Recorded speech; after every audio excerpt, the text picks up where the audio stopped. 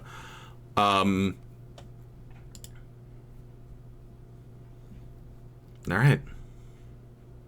Dev mode, I don't care. Hardware acceleration... Factory reset. Factory reset. I wish to factory reset my Homestuck. Okay. Music, because I am... Okay. Keep reading to unlock music. Oh. Yep. I'd sure. Okay. All right. Let me do this.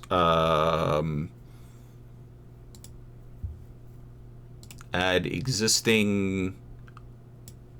I'm gonna do scrolling music over here. Wait, no. Damn it. I was on the wrong thing.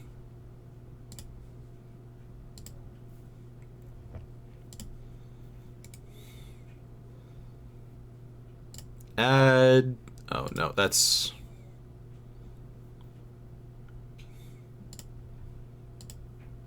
Add existing music. So now y'all can hear music. 'Cause, God, the sound of silence. I will swap over to Homestuck music if and when that exists.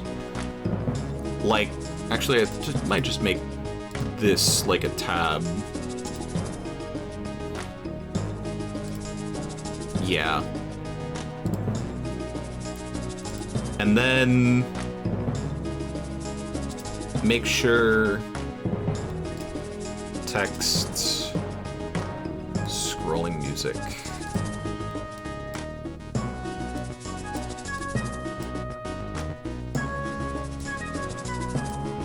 Nope. Did not want to embiggen.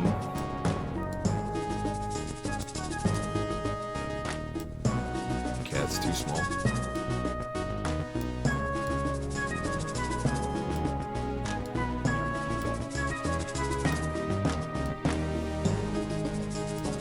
Welcome to Scuff Stream? Welcome to Scuff Stream. Spurb Scuff Stream.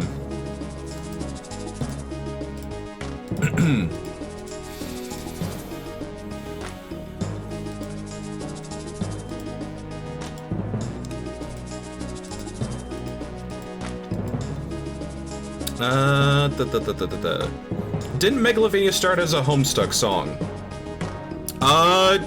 Technically speaking, yes.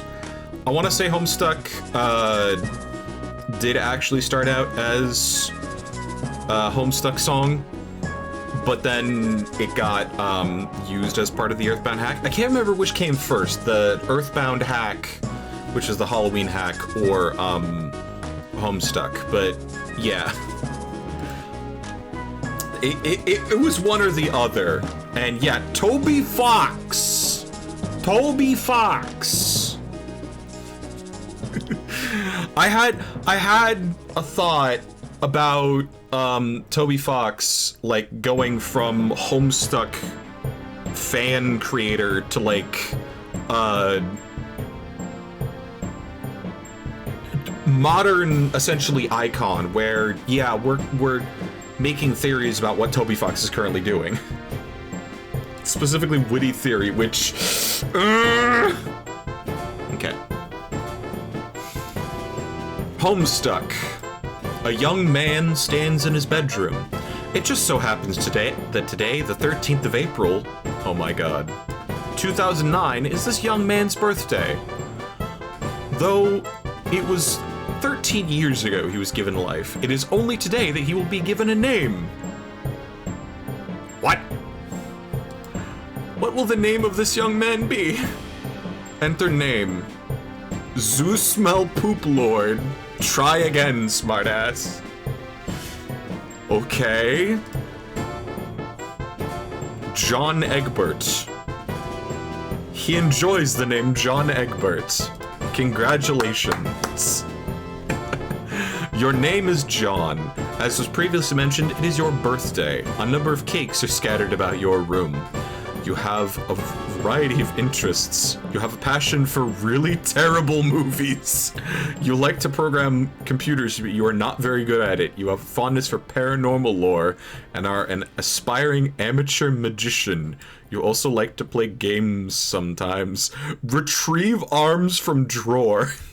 Retrieve arms from drawer.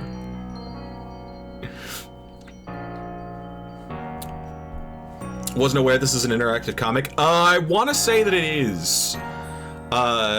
It is one of the first. I probably shouldn't external music. It can easily ruin the vibe. I don't want silence, man. My own thoughts. The silence of my own thoughts. Is there any Homestuck music that I have actually... We're doing external music until... Put up Nightcore Gummy Bear. No.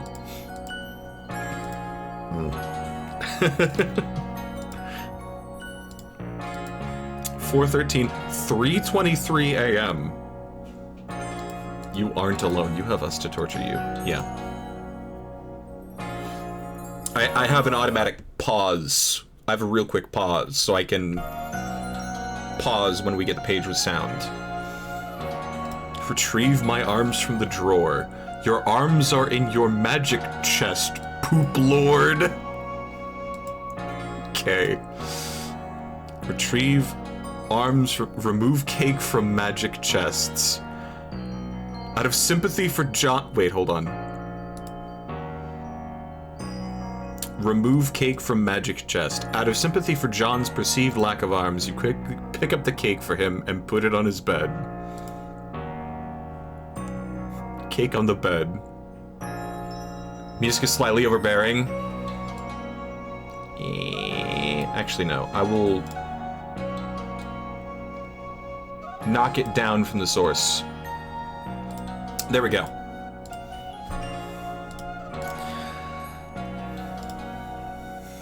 Retrieve our...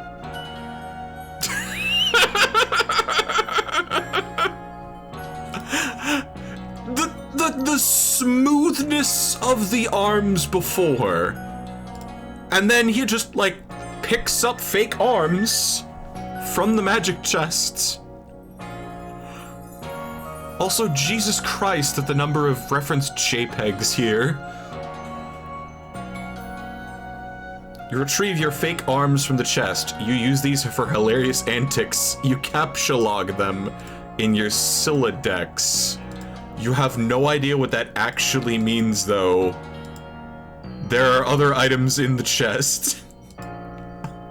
Examine contents. In here, you keep an array of humorous and mystical artifacts, each one a devastating weapon in the hands of a skilled magician or a cunning prankster. You are neither of those things. Oh, no, no, no, no, no, no. Why am I getting pinged on Discord? Shame on you and your personas.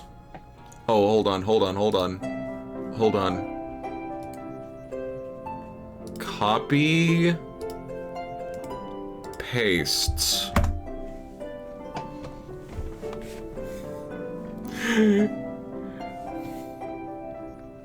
I'm getting shamed by someone I know IRL over Discord. But they're using the Sakura-Petal PFP decoration on Discord. So I just hit them with the whammy bottom. Bottoms are using this decoration.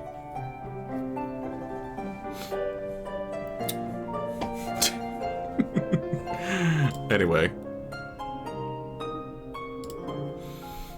They're using the bottom icon! Okay. I'm gonna tell you.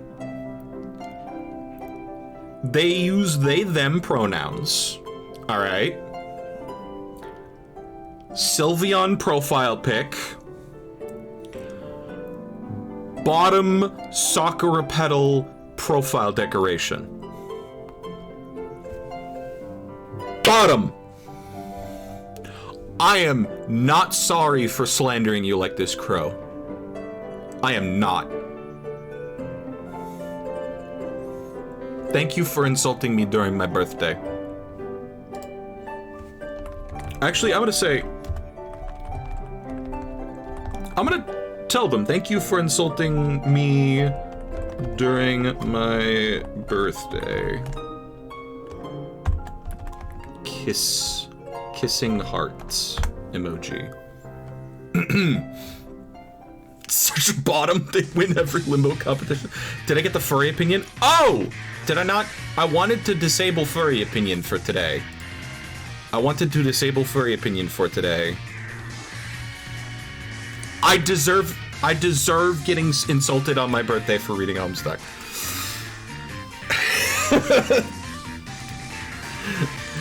Alright, okay. Okay, alright. Manage requests. Furry opinion is getting paused, and Smasher Pass is getting paused. I'm going to leave it there. I'm leaving the 2 redemptions until my next stream tomorrow.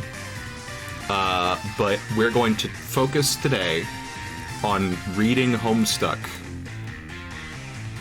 Is that okay with y'all? I'll only take 1 psychic damage at a... I'll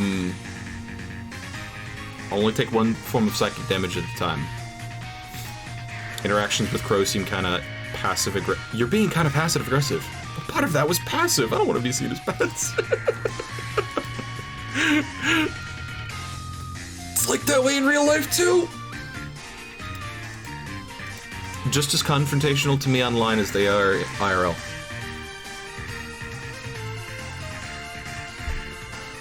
Anyway. Homestuck. Magic chest. Humorous and mystical artifacts. Among the artifacts, 2 fake arms, currently captcha logged in your Silodex. 1 pair of trick handcuffs. Oh. 1 stunt sword. Okay, I like the stunt sword. 1 magician's hat. Oh no. 1 pair of Beagle Puss glasses. These are just Groucho glasses, man. Several smoke pellets. I want to say that that's the sprinkles here. Several blood capsules. Oh, no. That's the blood capsules. That's the smoke pellets. 1 copy of Colonel Sassacre's daunting text of magical frivolity and practical japery. And 1 copy of Harry Anderson's Wise Guy by Mike Cavenet.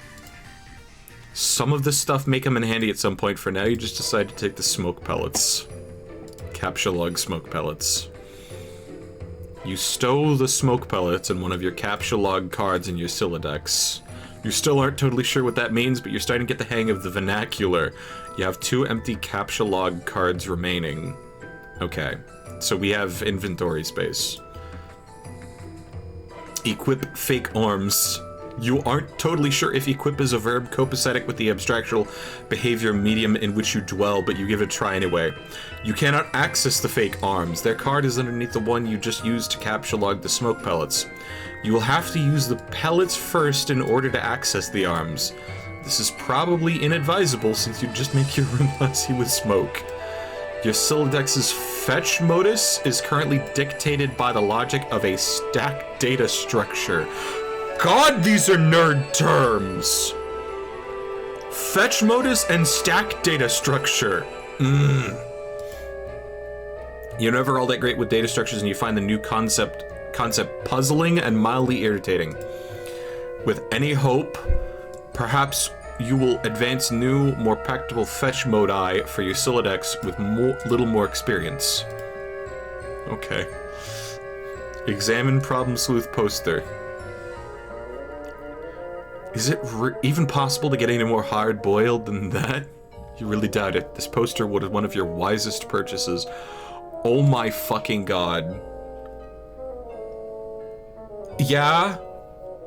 That's a real thing that I could buy. Oh my god. There's a nice spot on the wall next to it. You've been meaning to hang another poster there soon. Real things that I can buy. Note on drawer. This note is rich with the aromas of fatherly aftershaves and colognes. Happy birthday, son. I'm so proud of you. Beside the note is a rolled up poster. Take poster. Another birthday artifact. You wonder what is printed on the poster. You'll need some way to hang it on your wall. Acquire hammer and nails. They will come in handy. You first place the hammer into your Silodex, but now that all your captcha log cards are full, you wonder what will happen if you try to take the nails. You guess it doesn't hurt to try. Oh no. Nails. You captcha log 4 nails into the top card, and push all the artifacts down a card. The fake arms are pushed entirely out of the deck. Oh well, they're probably completely useless anyway. You probably don't want to do that again, unless you want to drop the smoke pellets and suffer the consequences. In any case, you now feel like you've gathered enough things to get down to business and will do some really important stuff. The next thing you do will probably be exceptionally meaningful. Squawk like an imbecile and shit on your desk. Okay, okay, this is the part where I start drinking because of the webcomic. This is the part where I start drinking because of the webcomic. Have we released any music? Have we released any music from hell? Nope, okay. This early. This is the dumbest idea you've had in weeks. And yet the polished surface of your desk, it beckons. This early, it gets much worse. Oh, don't worry, I've been, like, sneaking some sips. Also, I just realized Crow watches me. Oh my god. Fledge, what the fuck? Oh, okay. That's just an at everyone. I'm fine with that. I'm fine with getting at everyone. The polished surface of your desk, it beckons. God damn it. Combine the nails and hammer. You merge the top 2 cards. The hammer and nails are now captcha-logged on the same card and can be used together. Use hammer and nails on poster. You use the hammer and nails card in conjunction with the card beneath it. Nail poster to the wall. Little monsters. It's glorious. Exactly what you wanted. The old man really came through this time. Examine Con Air poster. What? What? What? Put the bunny back in the box.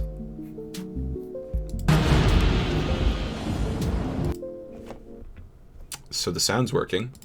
Appears the United States Parole Commission that... Oh, man. Oh, yeah. Put the bunny back in the box. I knew you was a punk, and I was right. You been playing us all along. You a free man. I said, put the bunny back in the box. This is a clip from the Con Air movie, isn't it?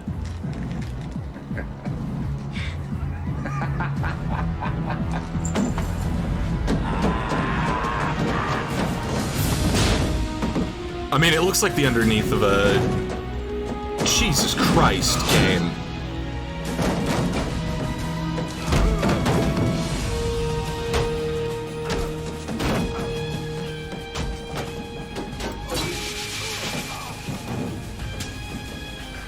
Die, punk. Ooh. Oh. Why couldn't you put the bunny back in the box?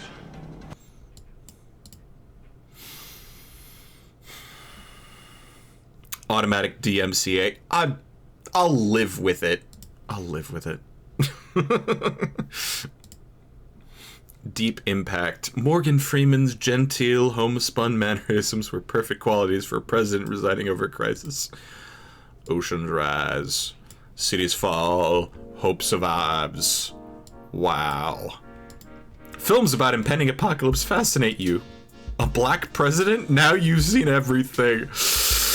Oh! Wait, this was... Okay, this was 2009. Okay, this was 2009. Okay. Simpler times. Not that simple, but simpler times. Also, take a shot. I do legitimately have shots, but I'm not going to take one. Examine calendar. You marked your birthday the 13th of April. Another day you marked was supposed to be the arrival date for the highly touted Spurb beta launch. It's been 3 days already. It's starting to become a sore subject with you.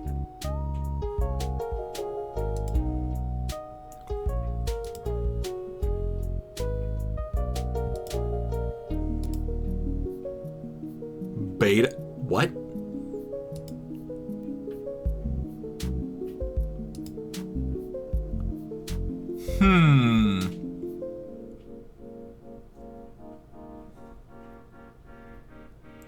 What the hell is going on? Okay. I'm gonna... Alright. It just so happens that today, the 10th of April, is this young man's birthday. Although it was 10 years ago he was given life, it is today you will be given a name. Oh?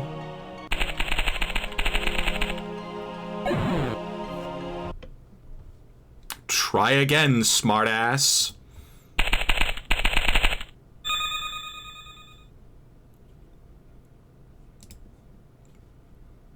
Beta thing is irrelevant side stuff. Nope. I want to see how the timeline diverges.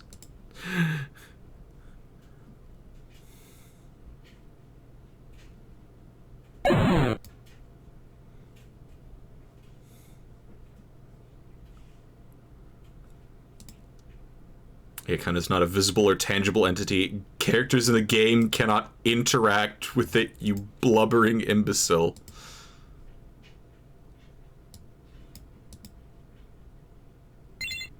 Yes! Yes! Out of sympathy for John's perceived lack of arms. Arms from Magic Check. You use these sometimes for hilarious antics. You place them in your Silodex. There are other items in the chest. The stable release. Oh, this... Oh. That's not irrelevant side stuff. That's an actual beta.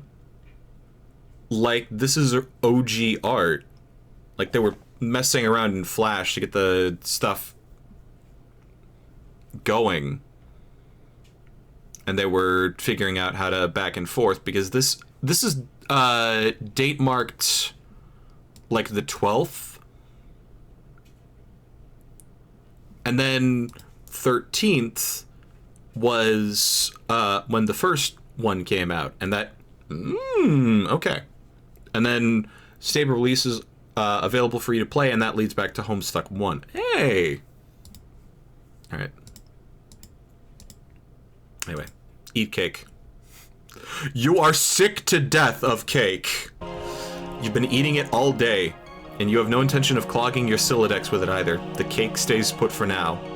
You hear a notice from your computer. Someone is messaging you. Examine incoming message.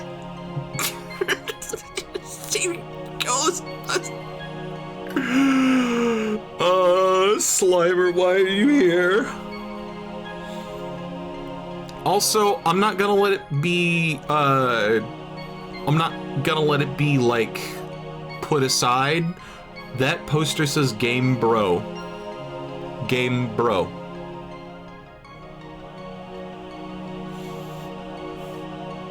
Typhus, Pester Chum.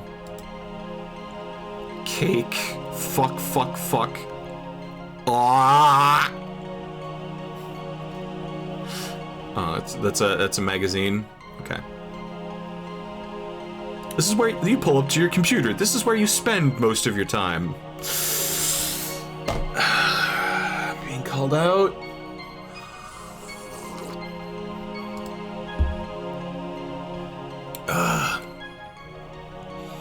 You're decorating your desktop with a rather handsome wallpaper which you made yourself. You're really proud of it. Your desktop is also littered with various programming project files. You are so bad at programming, sometimes you wonder why you even bother with it. Your Pester Chum application is flashing. Someone is trying to get in touch with you. Actually, I didn't... Okay. Open Pester Chum. Only one of your chums is logged in. He sent you a message. Ectobiologist. Rancorous.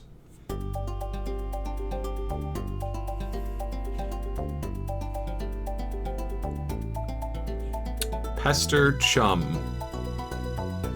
As in, you just bother your friends on it. Mood chummy, bully, palsy, peppy, chipper. Tentacle therapist. Oh my god. Woo! Turntech Godhead began pestering ectobiologists at 1613. Hey, so what sort of insane loot did you rake in today? Got a little Monsters poster? It's so awesome. I'm gonna watch it again today. The apple juice scene was so funny.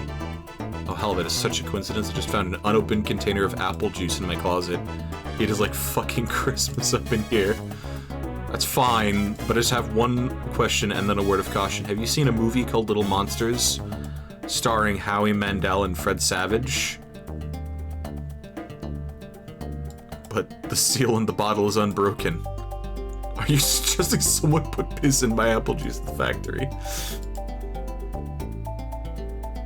All I'm saying is, don't you think Monster Howie Mandel has the power to do something as simple as reseal a bottle? Try using your brain, numbnuts.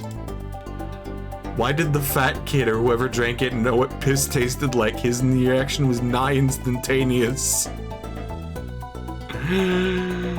It was his 15th day in a row Howie Mandel peed in his juice. I can accept that. Monster B-list celebrity douchebags are cunning and persistent pranksters. Fred Savage has a really punchable face. Who cares about this? Let's stop talking. Did you get the beta yet? No. Did you? I got 2 copies already. I don't care. I'm not gonna play it or something. Anything. The game sounds boring. Did you see how I got slammed in Game Bro? Game Bro is a joke and we both know it. Why don't you check your mail? Maybe it's there now. Alright, look out window. You see the view of your yard from your window. Hanging from the tree is your tire swing. In a kid's yard, a tree without a tire swing is like a proper gentleman without a monocle. That is to say, he can hardly be considered a terribly proper gentleman at all. Beside your driveway is the mailbox. Examine mailbox. Flags up! That is the face of a creature that is neuron activated. The little red arm swingy dingy thing, or whatever it is called, is flipped up. What the hell is that thing called anyway? You do not have time for things semantics. The red flippy lever thing means you have new mail, and that means the beta might be here. I literally just called it a flag. It's the mailbox flag. You're about to hurry downstairs when you hear a car pull into the driveway. Looks like your dad has returned from the grocery store. He finally got milk! He's beating you to the mail. Check mail later. If you go downstairs to get it, he will likely monopolize hours of your time. You decide to chill out up here for a while until the dust settles. Sometimes you feel like you are trapped in this room. Stuck, if you will, in a sense which possibly borders on the titular. And now your chum is pestering you again. Stuck, in a sense which possibly borders on the titular. Stuck at home.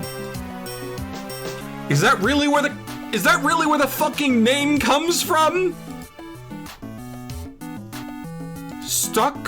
Home? Homestuck? I mean, that's kind of what titular means of the title.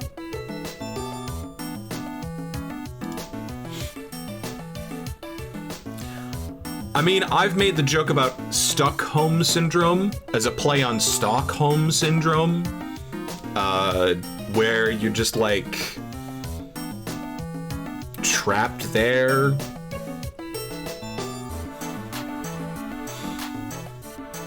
The clock, and now your chum is pestering you again. Clockwork of friendship turns ceaselessly, operating the swing lever dealies of harassment in perpetuity. The dude can just hold his damn horses. Examine games on CD rack. You put countless man hours into this assortment of quality titles. Bard Quest. Oh my god. Oh my god. Are they all games? Are they all games? I can play. Problem Sleuth.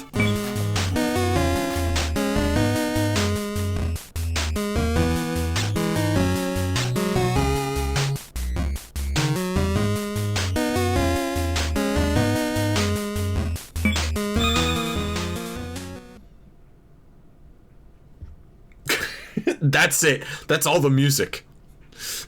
You are one of the top problem sleuths in the city. Solicitations for your service are numerous in quantity. Compensation, adequate. It is a balmy summer evening. You are feeling particularly hard-boiled tonight. Retrieve arms from safe.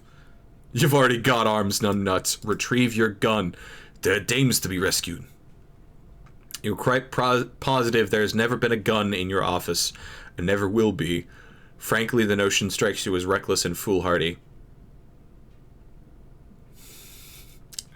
Break through glass with fist to unlock door. You don't know why you're assuming the door will be locked. You don't usually keep the door to your office locked. Nonetheless, a guy this hard-boiled doesn't go messing around with totally unmanly things like knobs. You send your meaty fist glassward. Thud. It seems there never was a glass element to the door. It was just a piece of paper taped over it. Take the paper. Manhandle the doorknob. There are dames to be rescued. Okay, I have several questions. First of all, is that telephone even plugged in? Second of all, there is a key on the desk, but the safe is dial operated? The key might be to the door. The door is locked. Funny, you don't remember locking it. Call the Royal Locksmith. The most plainly obvious course of action is to call a locksmith. You examine the phone. While it appears to be hooked up to an active phone line. Okay, we get to know why we get to know whether or not the phone is plugged in. All of my questions are being answered live. The rotary dial and receiver cord are both missing. You won't be able to talk. You won't be talking to anyone on this phone. Check pockets and desk drawers for phone parts. Your desk has no drawers since it is a board resting on some cinder blocks with faux wood panel siding. Your pocket yields bountiful returns. You found some candy corn. Get key. You pick up the gun. The grip is cold against your palm. This is your only friend in the world right now. It's gonna be a long night. Store. Next. Weapon. Gun. Wait, I'm sorry, what the fuck? Key. Get key. You pick up the gun. Key is gone.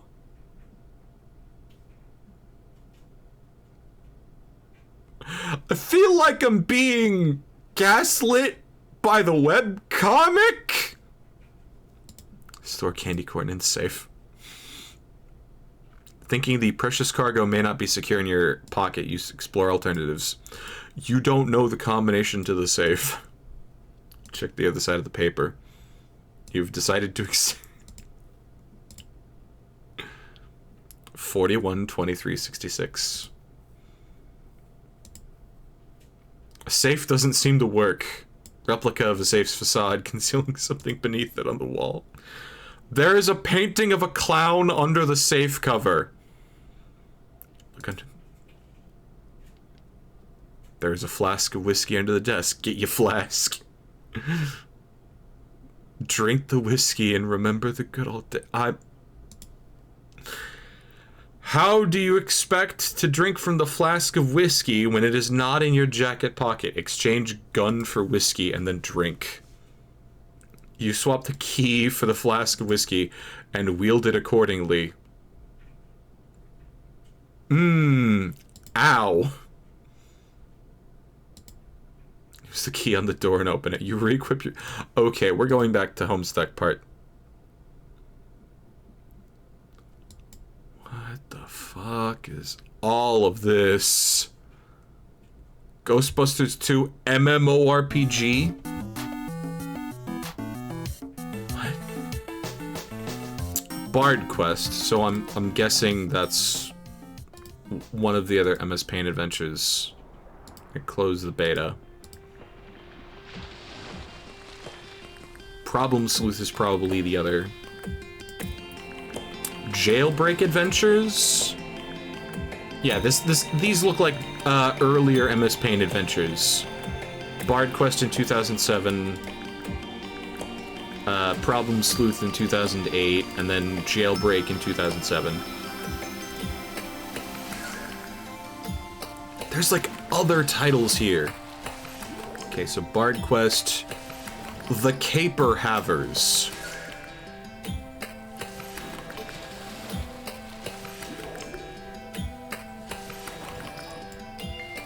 Problem Sleuth.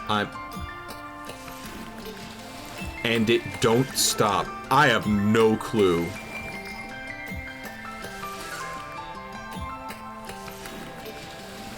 The boys are playing Deep Rock without me. The boys are playing Deep Rock without me! Ghostbusters 2 MMORPG.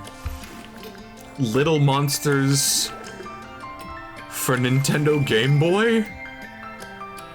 Harry Anderson, Call My Bluff. Okay. I'm just gonna read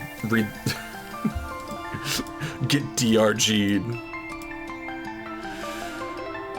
Colonel Sassacre's daunting text of magical frivolity and practical japery. You decide to consult with the Colonel's bottomless wisdom. Good grief, this thing is huge. It could kill a cat if you dropped it. But to really dig into this hefty book, you will have to captcha-log it.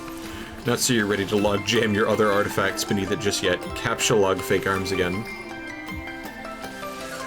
In a momentary lapse of concentration, you accidentally captcha-log the arms again.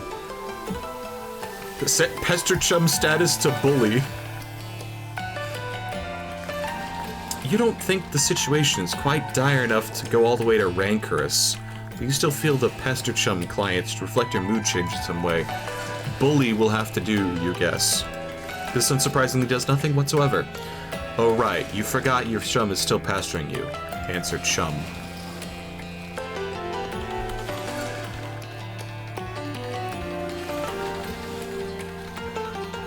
Is it there? Oh, is the game there? Please say yes. Maybe you can play with TT. She's been pestering me all day about it.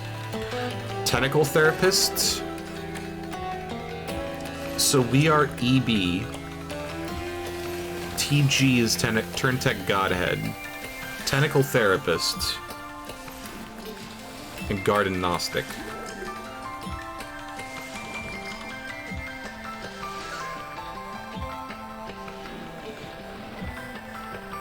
Play with TT. She's been pestering me all day about it. She's macking on me so hard all the time. I start to feel embarrassed for her. I mean, not that I can blame her or anything. Yes, it is understandable because you are really attractive. I am attracted to you. Thank you, JK. No, I don't have it. My dad has the mail, and I guess I have to go get it from him and see if it's there. Been busy spending all day shitting around with my stupid Silodex. It's so frustrating. What's your modus? How do you retrieve artifacts from it? One at a time. If I put too much in, something falls out. Stack modus? Haha, what's yours? Hash map! My bro taught me a few tricks. He basically knows everything and is awesome.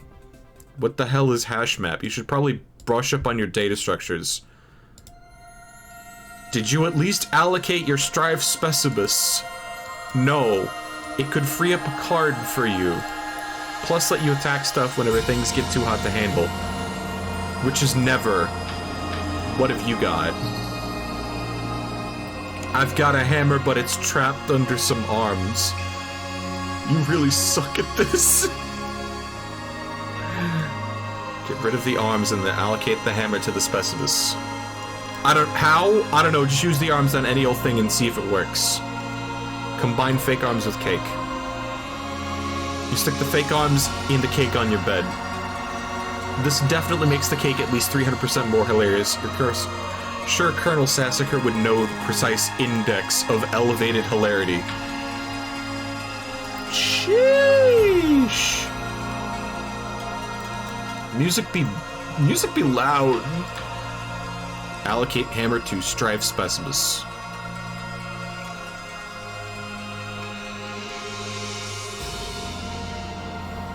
Hammer kind. You check the back of your Strife Specibus for the kind abstratus you have in mind for it. Select hammer.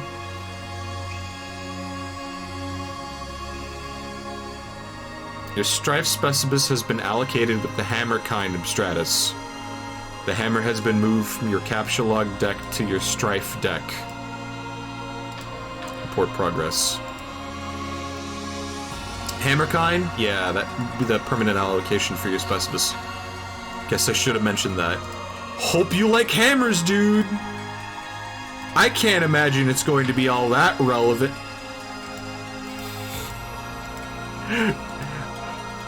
In the industry, we call this foreshadowing. Captcha Colonel's Big Book. Now you've got some space in your Solidex to work with, you figure you might as well start squandering it immediately. Ordinarily, this ridiculous book would be way too heavy to carry around in any practical way. You guess maybe this is one respect in which the cards present some convenience. Examine Game Bro magazine. Game Bro. Spurb. Why the game of the year, whatever, isn't as good as some other stuff I like that's better. It's only natural, but it's those things that we take for granted that are essential. Game Bro. Feature. Spurb.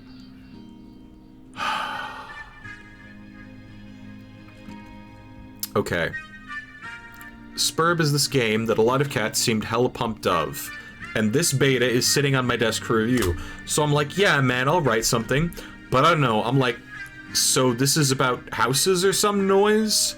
That's fine, I'm sure that's like fucking dynamite in a handbag for some brosifs. But all I'm saying is, when do you get to thrash anything? While you're playing house or some shit, are you ever in jeopardy of getting mud on your doll's dress or whatever from busting out? And I quote, the mad stunts all wicked uppins?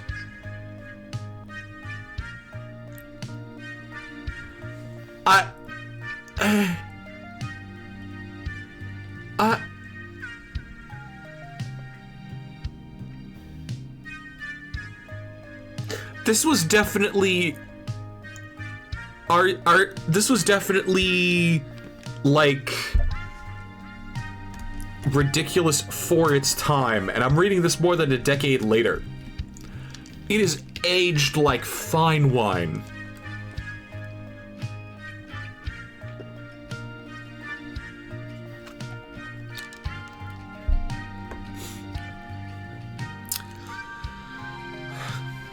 And I quote, the mad stunts all wicked uppins? Know what I'm saying, bro yo ma? I didn't actually play this game, but I gave it 1.5 hats out of 5 hats to keep it real. At this point, I'd like to give a shout out to my boy Dennis, who was over the other day. We were going to chill in front of The Dark Knight, and he was so psyched of it, y'all. So this one time he was leaning against the screen door, and the shit popped open, and the back deck was wet, and he slipped down the steps and broke his thumb on the lawn. It wasn't a long fall, but hey, I guess a thumb bone wasn't made for supporting the brunt of a huge useless tool against wet grass. We never did watch Dark Knight on account of Ron trucking his bawling candy-ass girth to the hospital. But it's cool, I got another watch in me.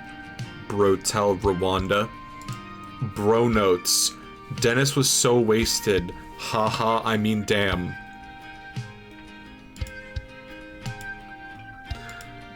Capture log the game, bro. Might come in handy if you ever need something that burns easily. Magician's hat. You expend your final card on the Magician's hat. Get the funny glasses too. You don't have a free card in your Siladex. However, you are able to merge the Beagle Puss with the Magician's hat to create a clever disguise. Wear disguise to fool Dad. John? Who is this John you speak of? You are quite certain there has never been, nor ever will be— yeah, this is a really shitty disguise. While you are wearing the items, they remain on the card, but it is temporarily moved from the deck, thus freeing up the cards beneath it. Leave room. It's on the wall now!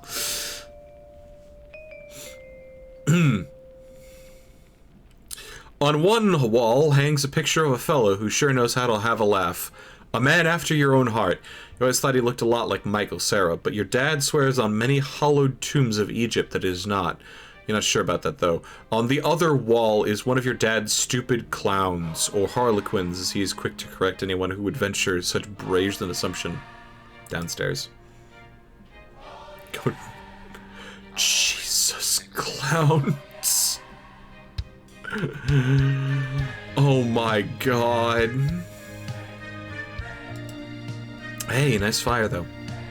The accursed odor of fresh baking wafts into your newfound nostrils. Something is brewing in the kitchen. It must be connivings of your arch nemesis, Betty Crocker. Wikipedia page for Betty Crocker. I know who Betty Crocker is. And the rich berry aroma of her plots thinks to high heaven. The decision is going to be more difficult than you examined. Admire harlequins. You check out the shelves of fanciful harlequins. Look at this fucking garbage. You hate this stuff. Funny is funny, but your dad sure can be a real cornball. Sometimes at night you pray for burglars. Examine fireplace. Wait, hold on. Was that, yeah, that was up there the whole time. Okay. Should go back. Okay. A bright orange flame flickers in the fireplace. Doesn't matter that it's April and not terribly chilly outside. In a home, a fireplace needs a fire. Because what's in the that's what the fireplace is for. A fire belongs in a fireplace, damn it. Categorically at all times, without exception. As domestic myth of unaccountable origin holds, a home borrows the spirit of the flame for as long as it makes a guest of it, much as the moon takes liberty with the sun's rays. The moon's an errant thief, and her pale fire she snatches from the sun, Mark Twain. You're almost certain Mark Twain said that. Toss Game Bro into fire. It doesn't burn as quickly as you hoped. Each Game Bro magazine is guaranteed to be printed on 40% recycled asbestos.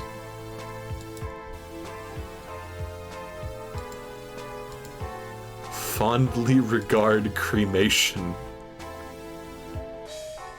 Damn. Examine the sacred urn containing your departed Nana's ashes.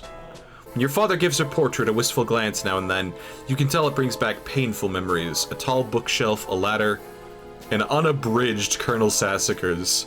He never wants to talk about Jesus fucking Christ. Topple urn. I don't want to. You clumsily mishandle the sacred urn. Ashes everywhere. In retrospect, upon mulling cinematic tropes regarding ash-filled urns, this outcome was a virtual certainty. You probably better clean it up before Dad finds it. Combine father's pipe with clever disguise. Beef up your clever disguise. Examine oversized gift. Champ, if you can do anything, you can do anything if you put your mind to it. I believe in you. Contemplating what could be inside this package is sort of exciting, but it makes you a little nervous at the same time. Open it! Oh, hell no. Couch-log ashes. First you prop the Harlequin doll up on the couch. Having it in the middle of the floor, sprawled out akimbo like that, struck you as unseemly. You capture-log the ashes to your available card. Combine ashes with urn. You merge the sacred urn with the ashes, most of the ashes back in. It's a total mess. Really, it would just been tidier if you used a broom and dustpan and put the urn back. No one will be the wiser, except maybe for people with eyes. Just got another brilliant idea for something to do with those pointless arms. You pry them out of the cake and capture-log them. Pastor Chum is acting up again. Examine third and fourth walls of room. Oh my god. Oh my god. Oh my god.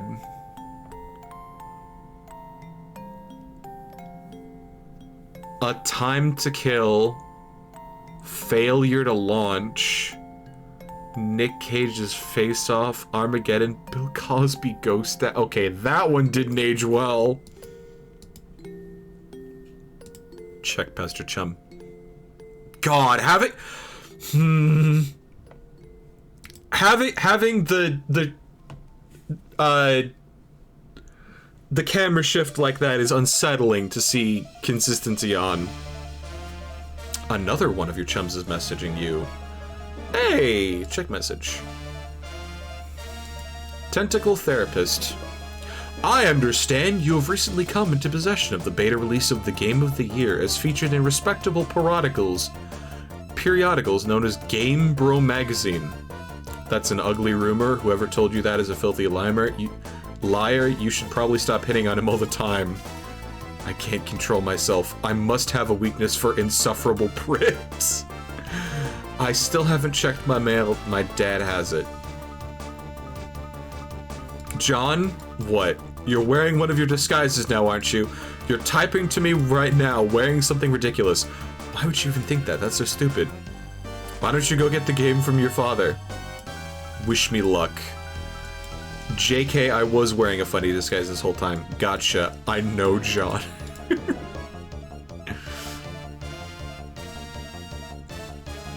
There should be just enough frosting on the fake arms to serve as an adequate adhesive. Attach arms to doll. Oh my god. You don't care what Colonel Sasuke says? That makes it at least 1,000,000%. Oh my god. Burnt paper on the floor.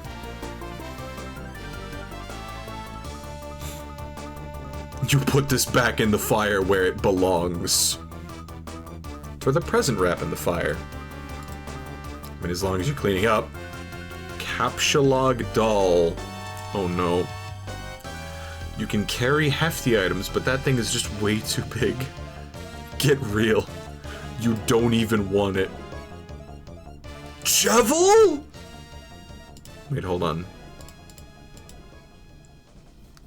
Broblerone.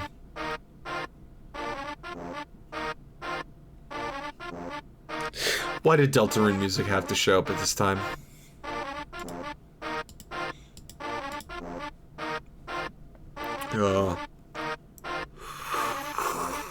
Ah. Read Colonel Sasuke's text. The creepy crawlies. Hell's bells, we're having a mighty sporting time of it. Hold fast, my intrepid fellow pranksmiths. We merely nicked the mahogany of our japing chests.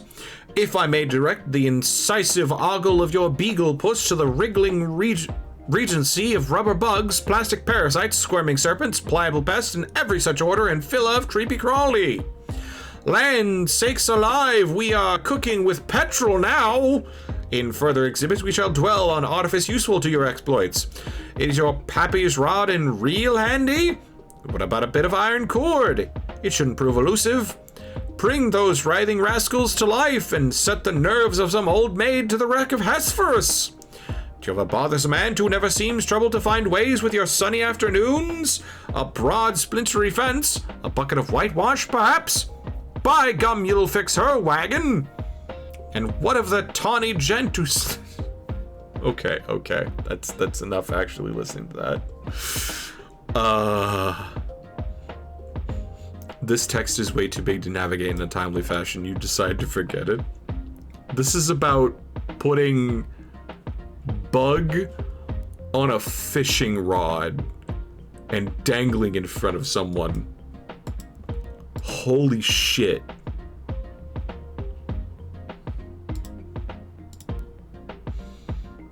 Find dad and retrieve mail. The door on the left leads to the kitchen, from which the smell of baking wafts, a powerful aroma which could lift an especially portly hobo off his feet. The door on the right leads to the study, where your dad spends a lot of time. He could be in either. Go in the study. Doesn't look like he's in here right now. There is a lot of clowns here. On the desk is a deck of playing cards, one of your dad's pipes, the April issue of the Serious Jester magazine, and a stray capsulog card. There's also a can of peanuts on the desk. Oh, Dad, you won't be falling for that one anytime soon. A severe peanut allergy is a terrible affliction to cope with. Upgrade costume from hat. With hat from Hat Rack. You swap the magician's hat with the polar hat. This disguise is somewhat less funny, but a lot more distinguished looking. Combine the second pipe with clever disguise. Wow. Wow.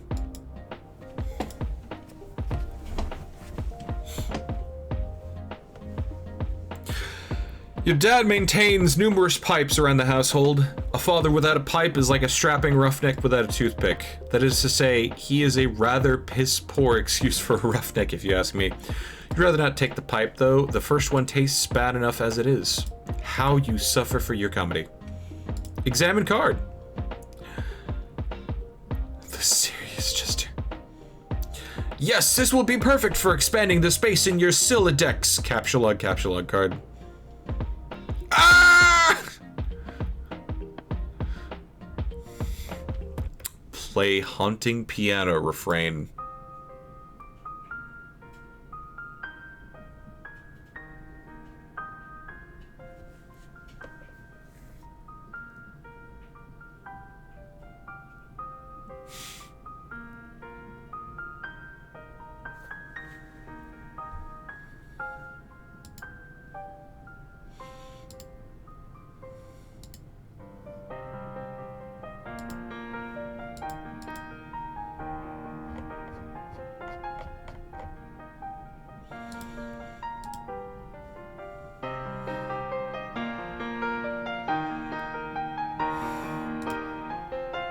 That is very haunting.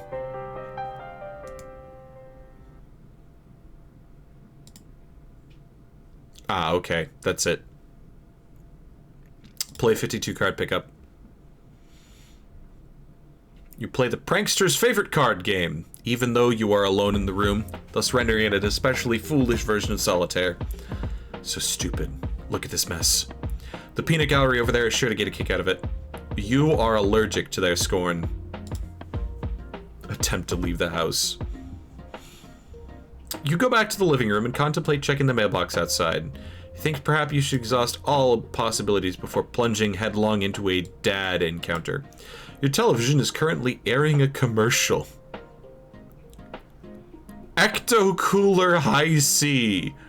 Jesus Christ. Exit. Check the mail. The mailbox is empty.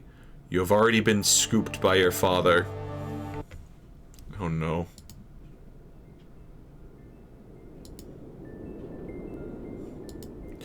The streets are empty. Wind skims the voids, keeping neighbors apart, as if grazing the hollow of a cut reed or, say, a plundered mailbox. A familiar note is produced. It's one desolation plays to keep the instrument in tune. It is your 13th birthday, and as with all 12 preceding it, something feels missing from your life. The game presently eluding you is only the latest sleight of hand in the repertoire of an unseen riddler, one to engender a sense not of mirth, but of lack. His coarse schemes are of those less of a prankster than a common pickpocket. His riddle is absence itself, yet his mystery dispersing altogether, like the moon's faint reflection, with even one pebble of inquiry dropped in its black well. It is the most diabolical riddle of all.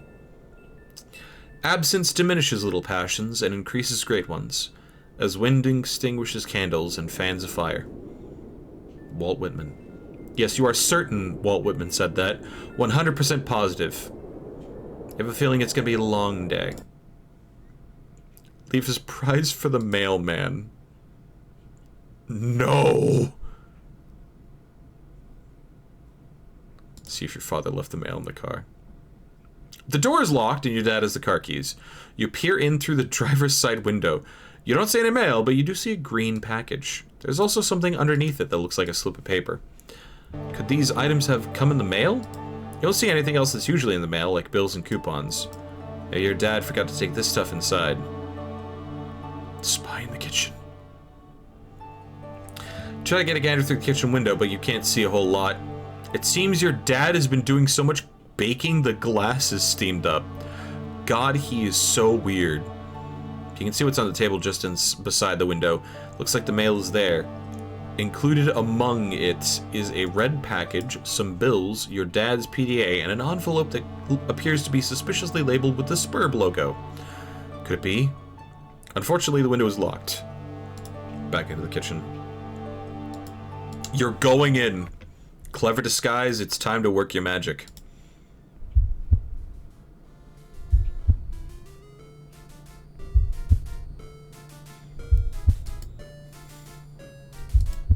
Clown music.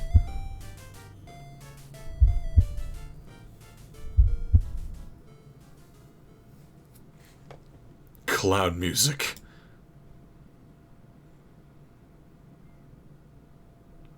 Your dad sees right through your costume. You don't know what you're even thinking with this foolish ruse. You unequip the clever disguise. Your dad wields a dreaded artifact of confection. He stands between you and the mail. There's only one way to settle this. Strife! Hammer!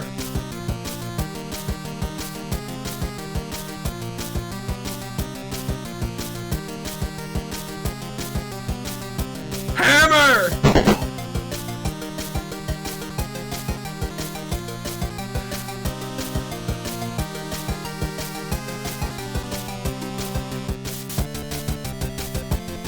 Hammer!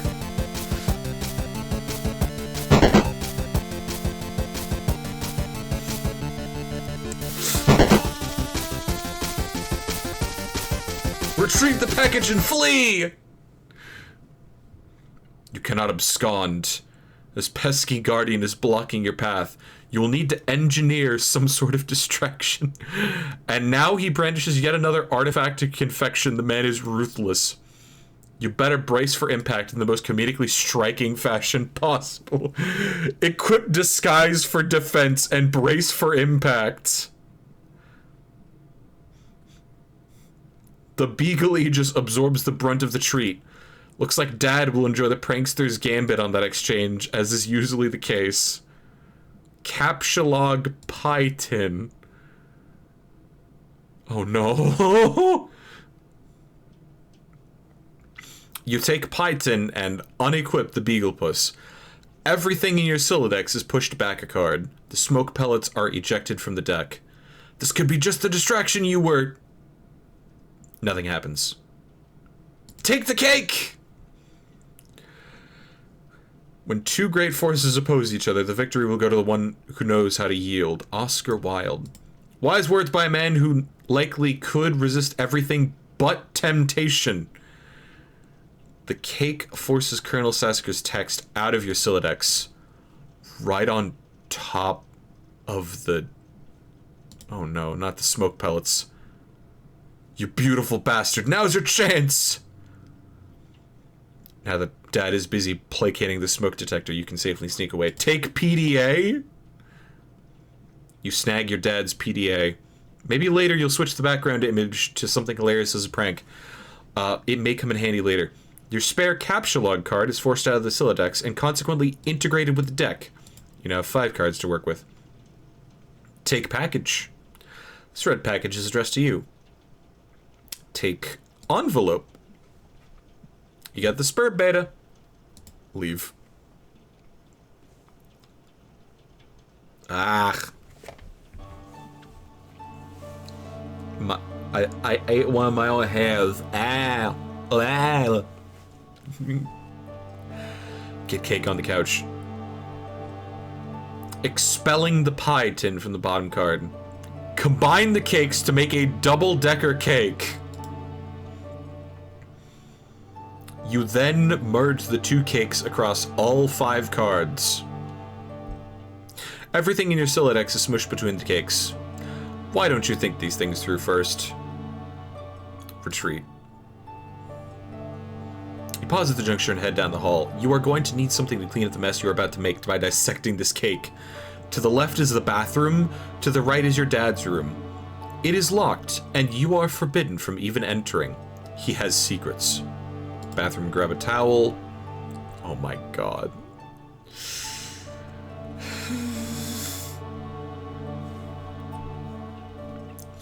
You enter the bathroom. Why is like the first hour of Homestuck clown themed? You enter the bathroom. You can see your backyard from the window. The jewel in its crown is the swing set, which has provided you with years of joy. There's also a spring-mounted pogo ride, which has been responsible for more than one painful injury, and has provided you with years of lament. On the sink is your dad's razor. On the rack to the side is a fresh towel. Remove PDA, envelope, and package from cake. So we take the razor, and we start literally dissecting. Pick up the towel, clean everything off. You take the razor and use it to perform surgery on the cake. You take the towel and clean off the extracted goods. Retrieve your items. The items force the manhandled cake into the toilet. And just like that, your Siladex is full again. Thank God. God, this thing is annoying. Bedroom. I've got 2 messages. I'm a popular boy. Admire failure launch poster.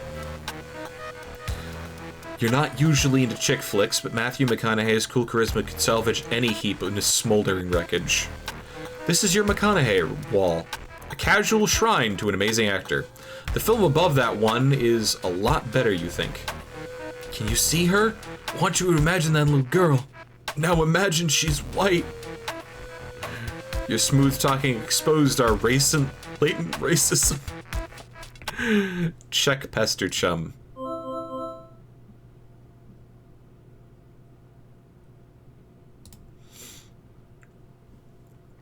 Garden Gnostic. Hi, happy birthday, John! Hello? Okay, we'll talk to you later. Ceased. Hey, Gigi is looking for you. Why are you even so popular all of a sudden? Is today some sort of special occasion or something? Did you do something to curry favor with Lady? Did you break your leg on a puppy or some shit? Dude, what are you doing? Turntech is now an idle chum. I discovered a comet that is going to destroy the Earth, and it was named after me. Now I am famous, and everyone wants to talk to me a lot. No, stop. Just no. Don't talk about your awful, stupid movies or make references to them. Your gross man-bro crush on Matt McConaughey is an unsavory thing to behold. McConaughey. Sounds like a noise a horse would make. Dumb. Equally dumb are all those pictures of that clown you've got hanging up. Those are my dad's. I was talking about Nick Cage. Oh! Cage is sweet. So sweet. Nick Cage is still acting. My God. My God. Nick Cage is still acting so much. Like, has anybody seen Renfield happening lately?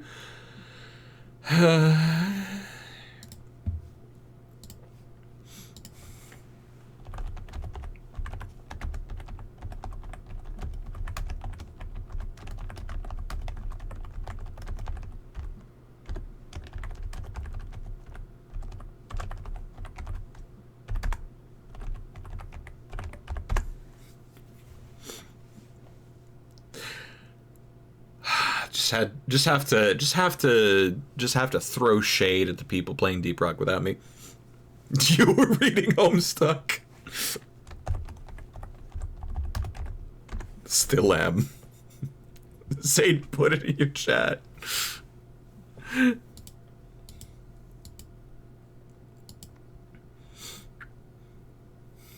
Nick Cage is so sweet. You don't even like him ironically or anything. Like, this is for real, isn't it? Haha. I do things ironically sometimes. What about what I sent you for your birthday? No, those are awesome. They're stupid, which was the joke, the ironic joke. You're actually wearing them, aren't you? I'm wearing them ironically because they're awesome. The fact that they're ironic makes them awesome. And vice versa. Are you taking notes on how to be cool? Jesus, get a fucking... Oh my god.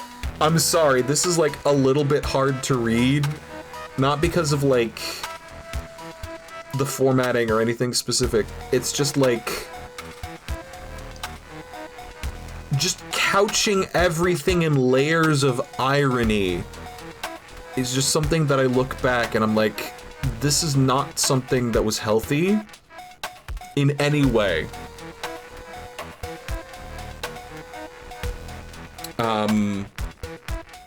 Nah.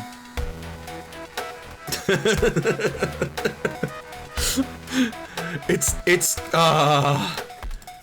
fucking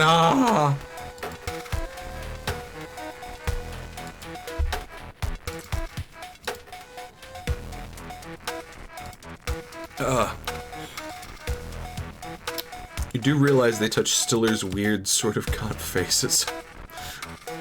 Did you get the mail? Yes. Did there happen to be a package there? Yeah, there's a big red one. You should probably open it.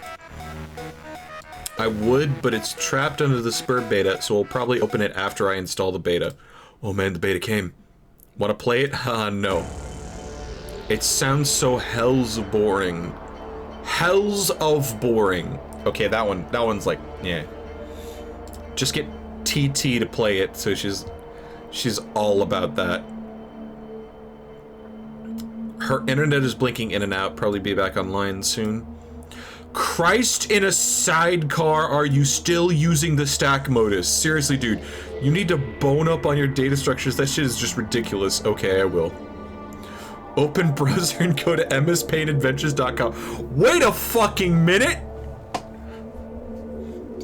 You decide to space out on the computer for a while before doing anything important. You open the Typhus web browser and direct it to what is indisputably the most amazing website ever created. MS Paint Adventures.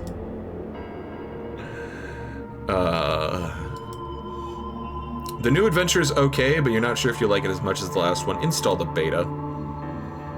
It's less time for less meta and more beta. You insert the CD and install the Spurb beta.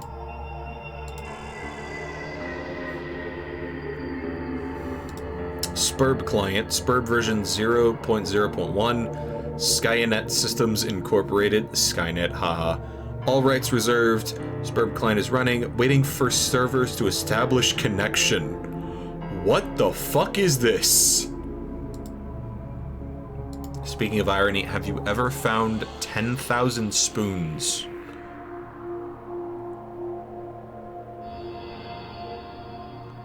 No. 10,000 spoons? 10,000? What are you on about? I'm sorry, I'm just gonna Google this real quick.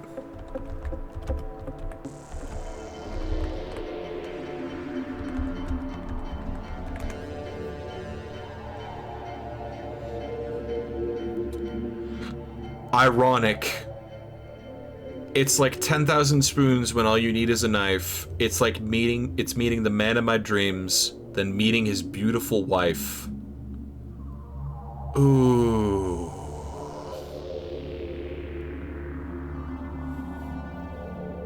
It's a song lyrics. It's a song lyrics. Own up on data structures. Data structures. Discrete mathematics. To the power of cake. 8th. Distar Automata. You go to your closet where you keep a lot of clothes and an array of handy computer programming guides. Read data structures. Data structures for assholes. By Buckminster Funny Uncle.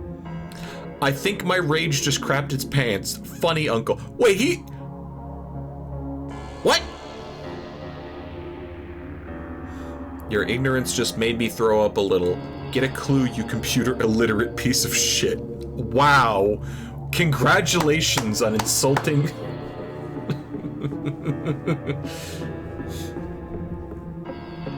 Free fetch mode is in back. You're not sure you really want to dig into this huge tome. It looks really boring, kind of ornery. Maybe you'll just check out that free modus instead. Hey, free fetch modus. Feeful. You turn to the back inside cover where a free fetch modus is included in a plastic sleeve. This one is dictated by the logic of a queue data structure operating on a first in, first out method rather than a first in, last out method of a stack. I don't think that's gonna work.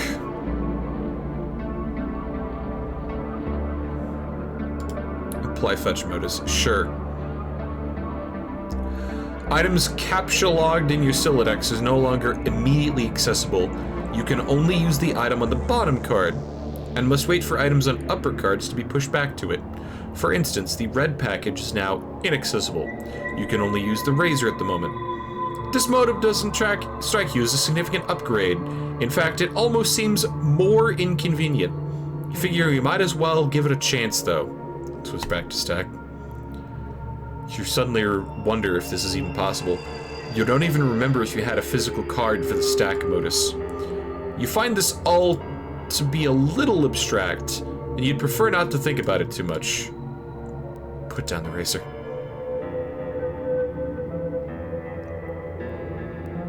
Put it down? You're not quite sure you understand. Pick up 2 items. You captcha log one of the cakes. Finally, found a use for all these loitering pastries. Dead weight. Get the other cake.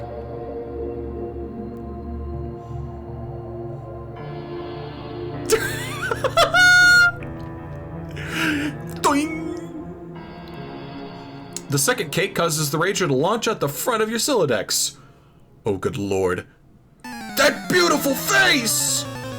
You wish the razor would have failed to launch. Get more stuff? You open your magic chest and capture log one of your favorite books of all time, Wise Guy by Mike Cavanagh. There goes the fresh towel. Might as well grab those cuffs.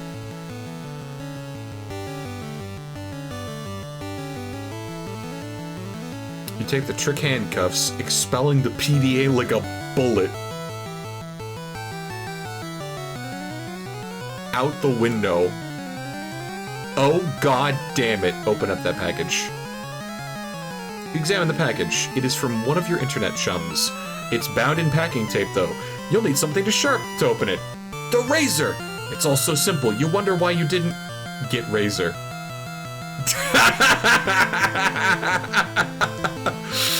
Oh. The music is drowning me out? The music is drowning me out. I have it tuned down so far. It is already... It is a bit loud. My god. Okay, how about this? Okay, you know what? We're just gonna... Oh god. Yeah.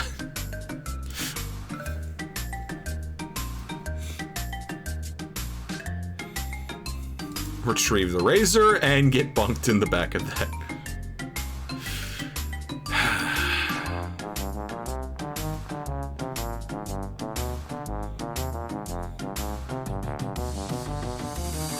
Oh my god. Let's take this from the top. Captcha log glass oh no. Oh my god!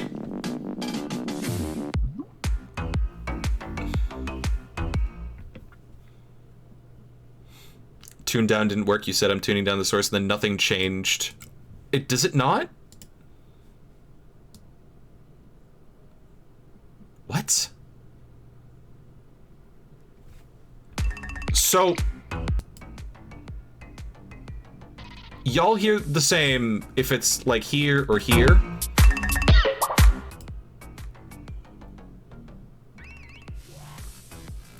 It doesn't look like that on the waveform.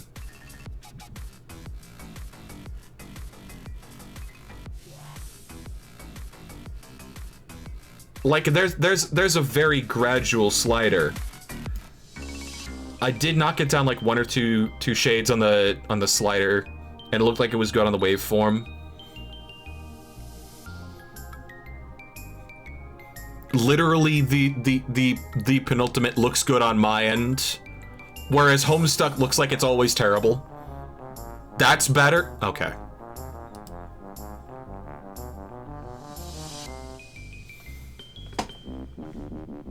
You take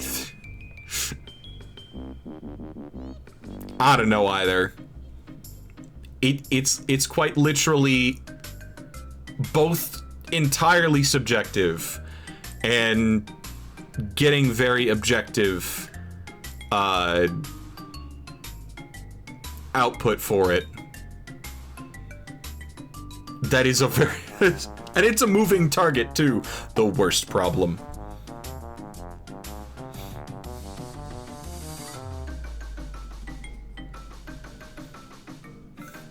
You take 3 glass shards in quick succession and duck for cover. Your Silodex rains devastation on your room from above. And now that your cards are packed with glass, you probably won't want to do that anytime soon.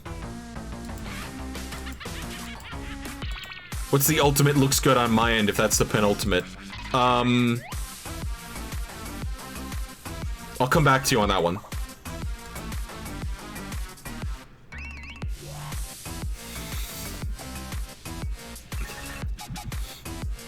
You should probably go get that stuff before you forget. Boy.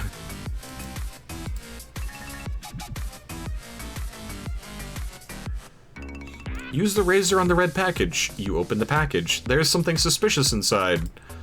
Something suspiciously dirty inside. Did I get sent shit in the box on the... it is a stuffed bunny! Much like the one held hostage.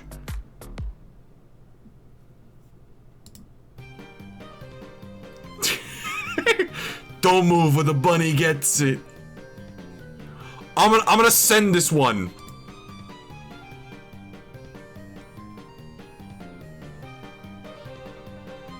You do know what penultimate means. Yeah, second to most. I already see it, damn it. I still want to save it in my reaction. I still want to save it in my reactions folder.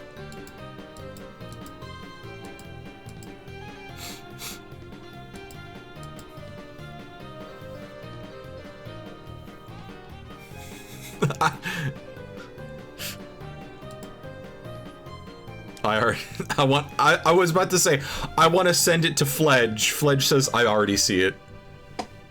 Because, you know, bunny, held hostage, don't move.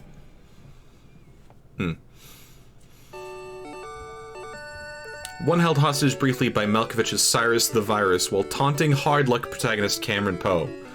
While strikingly similar to the one scooped up from the soot of a burning Vegas strip by Cage's Poe, an offer to his daughter, a gesture symbolic of a tattered exterior surrounding a heart of gold. Poe wasn't much to look at, but he was a good man. It is not merely like that bunny. According to this note of authenticity, it is the very same bunny. This is so awesome. Wow. Check the status on the Spur beta. Looks like your computer's trying to get your attention. Wow, yeah.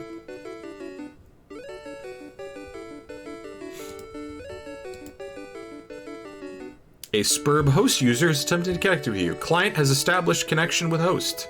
Press enter when ready. Alright, check the pester log. Looks like you managed to retrieve the beta. Excellent. I'm gonna try to connect. Got the most awesome present. The rabbit? I've heard tales of this wretched creature often. Its Homeric legend is practically ensconced in the fold of my personal mythology by now. Haha, what? Why don't we focus on the matter at hand? Oh, the game, okay.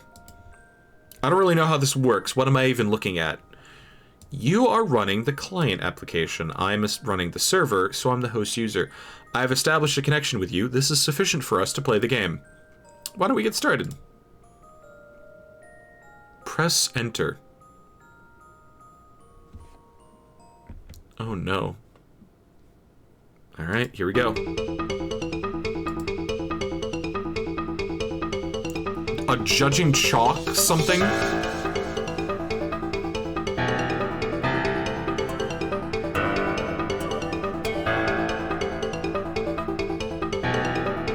The song!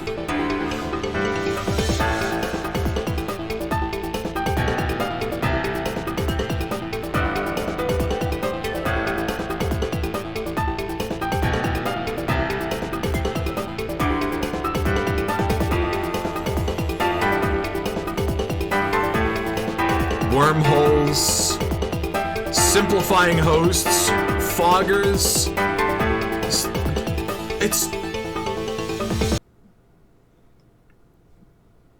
Suburban Jungle Brief Mix.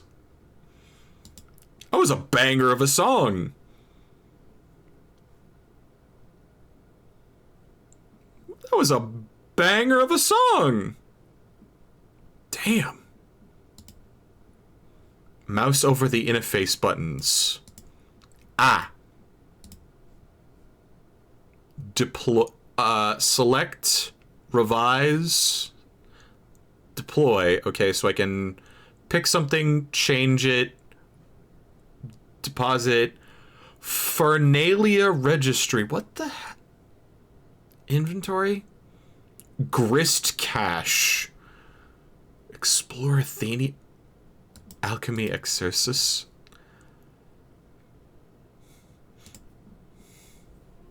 Select magic chests.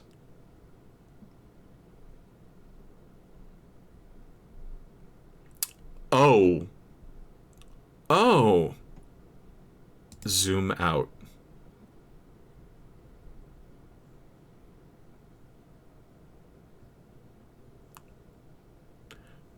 Drop chests.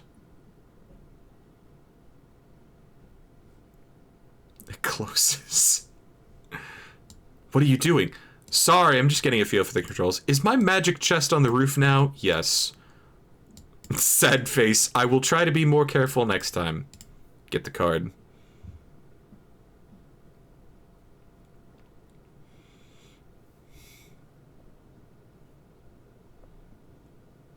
You find your missing stack fetch modus and quickly reapply it to your Silodex. You can now opt for either the stack or queue modus at any time. You toggle between your fetch modi with gleeful abandon.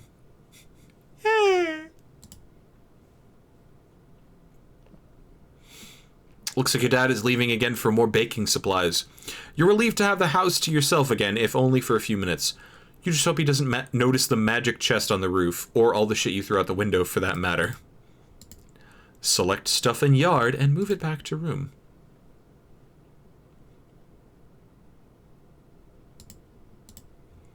You think you can do me a favor? Can you grab all that stuff outside my broken window and bring it in for me?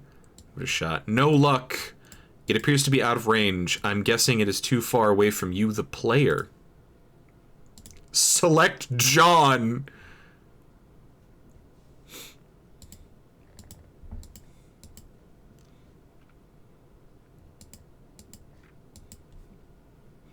You cannot select a player. John abjures the meddlesome cursor. So also, we have an open spot now for a deep dive. Are you gay or straight tonight? Huh?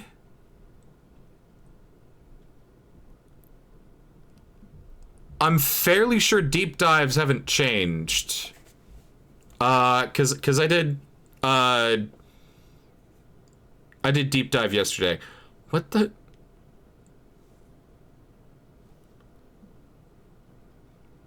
Are you Habib Haboob Booble Bodge Bort?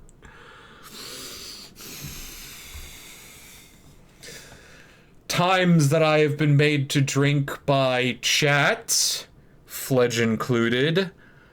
5 times that I have been made to drink by the Homestuck that I'm reading. 2.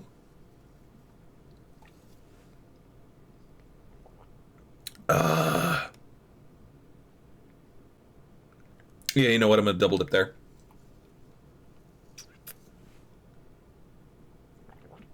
Are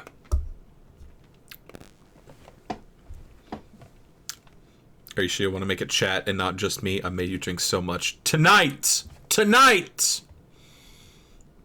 You've only been like an active chatter for about half of this.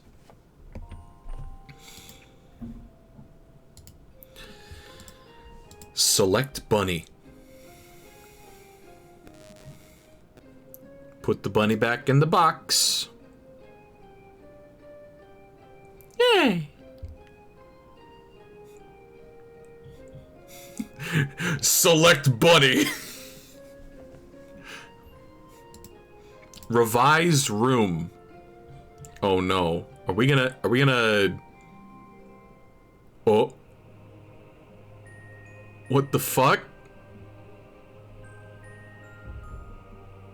There's just more space now. That's exactly what I expected to happen on the outside. Okay. Open Fernalia registry. What? What? Cruxtruder, Totem Lathe, Alchemiter. Okay, I have vague things. I have vague guesses as to what all of this is. Deploy Totem Lathe. You don't know what the heck this thing does, but it looks neat. It's a totem lathe. A lathe for totems. It's a lathe for totems. Open Grist Cache.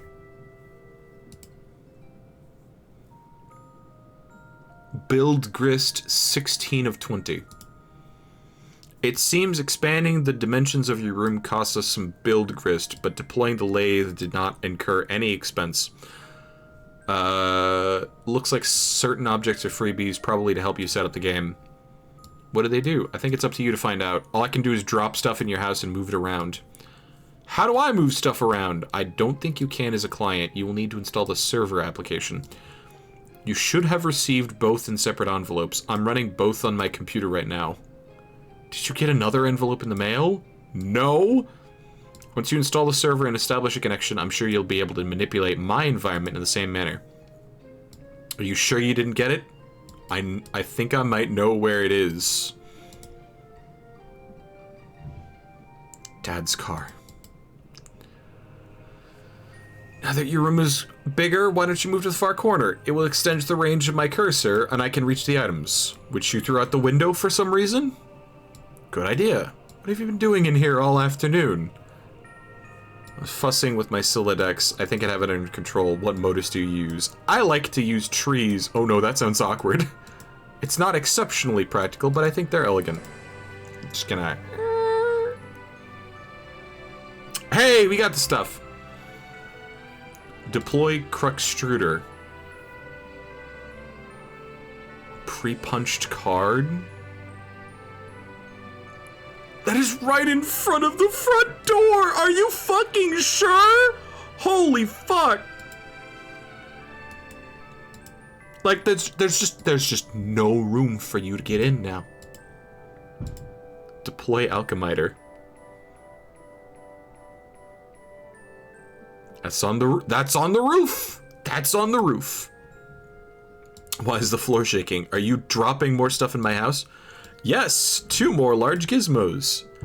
Sweet. What is it with all these big contraptions? If I had to guess, there's some appear to facilitate a sort of system involving punch card-based alchemy. To what end? I mean, what are we supposed to be doing in this game? That remains to be seen. Maybe you should go investigate.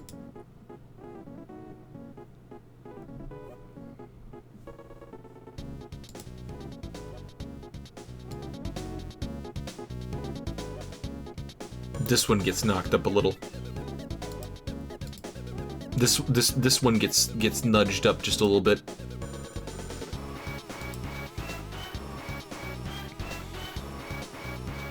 Serious business. Pipe Fan 413, Gray Slack 66, Will Pressed a Tire, Office Urchin. Too busy for this.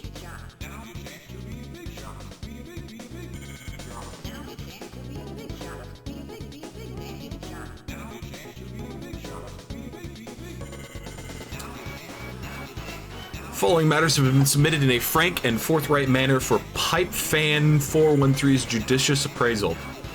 Decided to return home for fresh tie. Soiled... Hold on. Need counsel on removing coffee from necktie. Incident occurred 45 seconds ago. Beverage essences rapidly settling into fabric. PL E-Lab on incident. Was posturing unevenly to reach for hat on wall hook. Tip of tie slipped in open mouth of pot. Duration of dunk approximately 3 seconds. Photographic documentation. Use ballpoint pen to roll up tip of cloth. Extract pen. Press rolled cloth against ceramic surface. In future, consider repositioning hat hook and or coffee pot. Decided to return home for fresh tie. Soiled tie will be laundered immediately upon return.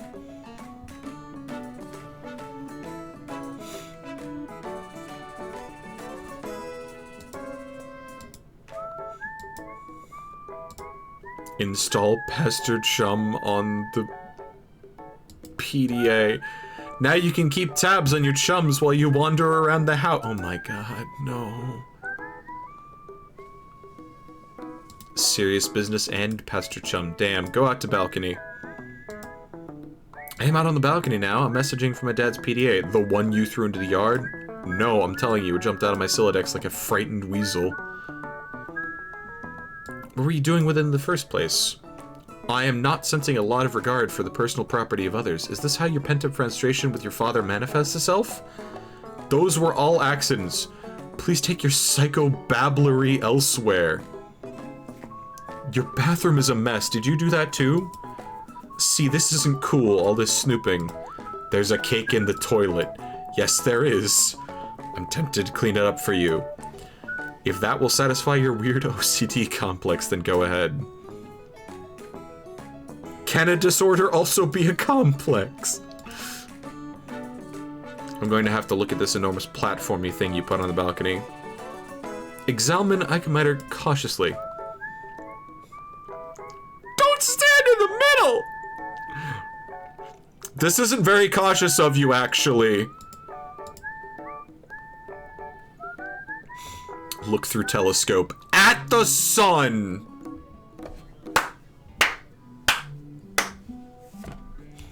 It is a clear sunny day. Nothing out of the ordinary to report, at least not beyond the walls of your own home. Grab the soiled toilet. No! Whoops.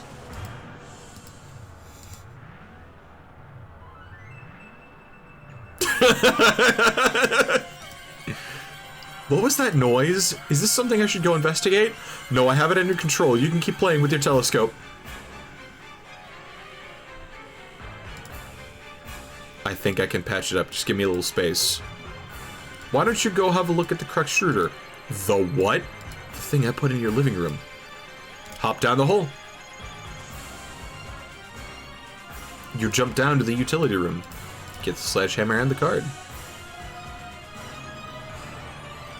You take the sledgehammer and the capsulog card, combine the two, and quickly apply it to your Strife Specibus. I think it's cool that things don't always have to be a federal fucking issue. Another one of your chums is pestering you in your PDA. Answer, chum. Did you get my package? Oh, hey, not yet. Are you sure it was in a green box? Yes, but it's in my dad's car and he's still out at the store. What are you up to? I'm up to my neck in the spurb stuff. TT is making a royal mess of my house. What's spurb? Guess it's okay, I guess I'm still figuring it out. There was a loud noise outside my house. It sounded like an explosion. I will go outside and look. Be careful. Might as well check out the Cruxtruder. You put this thing in front of the door? There's a door there? Yeah? I just thought it fit nicely into that groove. You mean you thought it was elegant? What are you doing up there now? Oh no. No. Oh fuck.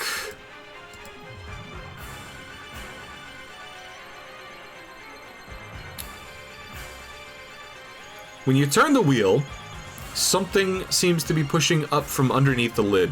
Extruding! But you aren't strong enough to make the lid come off.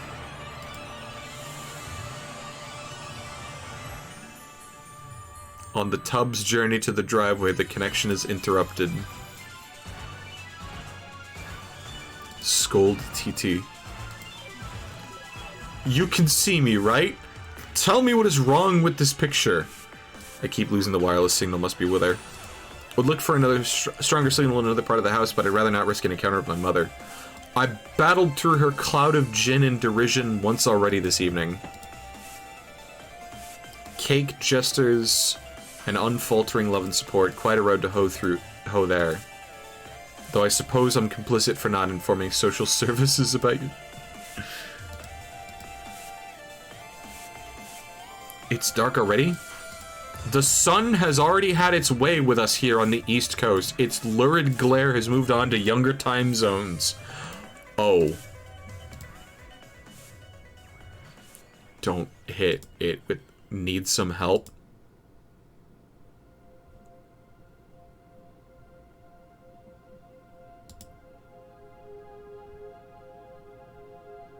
Ah, cool!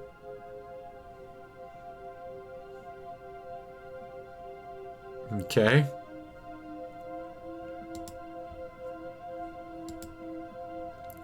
And what is that clock counting down to? We can get the game fact walkthroughs to figure this stuff out. Oh, yes. The only way out is through.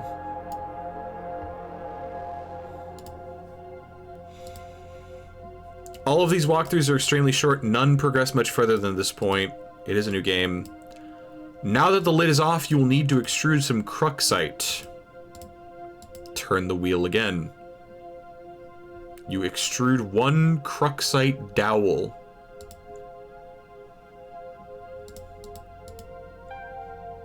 I feel like we should be hurrying. That countdown is making me nervous. Your PDA is trapped under the cruxite now, isn't it? Looks like you're gonna need this card too. Deploy pre-punched card.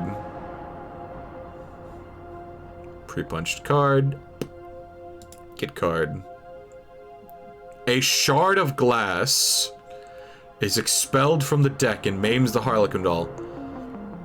Capture log fanciful Harlequins. Don't. I mean, two of them, yeah. Doing doing. You take 2 fanciful Harlequins. The additional useless freight pushes your PDA to the last card. You then switch to the Q mode so you can access the PDA. More glass shrapnel flies from the deck.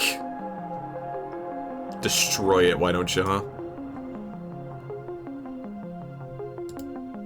This thing keeps following me around. I think it's trying to talk to me or something.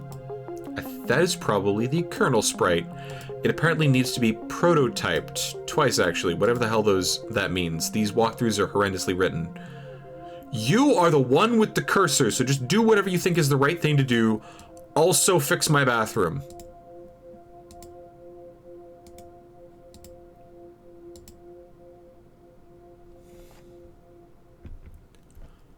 What the hell's going on here? The Colonel sprite has been prototyped with the Harlequin doll.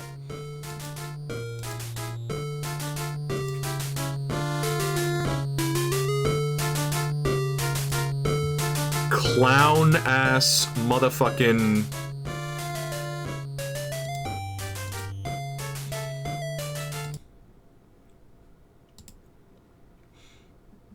I still can't understand this thing's gobbledygook. That was only Tier 1 prototyping. There is still another tier to the prototyping process, which, for all we know, merely advances this entity through increasingly esoteric states of linguistics. The clock is ticking. We don't have time for this asinine tomfoolery, this unmitigated poppycock, extravagant hogwash. Stop typing whatever silly thing you're typing. I'm going upstairs to the big platform thingy. The alchemiter? Try to learn the lingo. Use pre-punched card with the alchemiter?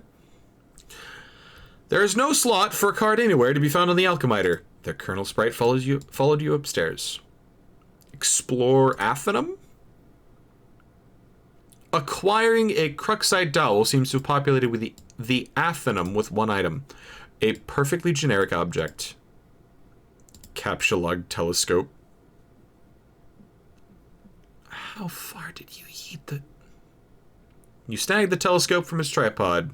Who knows, it might be useful. But more importantly, it pushes the Cruxite to the last card, making it available for tinkering. PDA's predictably just into the yard, over the neighbor's fence. Put Cruxite on weird pattern on the alchemiter. Place the Cruxite dowel on the alchemiter's small pedestal. Something's happening.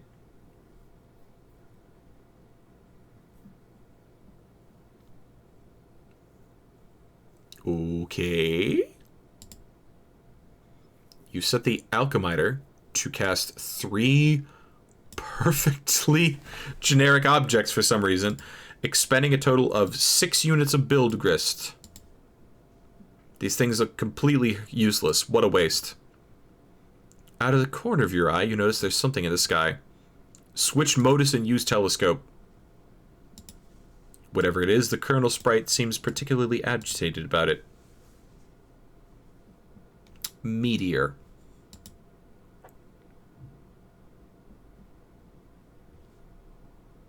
Uh-huh. Uh-huh. You're no astronomer, but its a trajectory looks suspiciously head-on with your current perspective. This is a troubling development. High five! Attempt to ingest a unit of build grist. It is tempting because they strongly resemble rockin' blue raspberry gushers. Units of build grist are a gaming abstraction and do not seem to exist on the physical plane. There's apparently no crisis so imminent that will deter you from contemplating idiotic and frivolous actions. Oh, hey. Dad's getting home. What did you do with your PDA this time? I'm working on the bathroom, but we're running low on build grist. Revised bathroom. Hey! It worked. Can't open the door. Toilets in the lawn.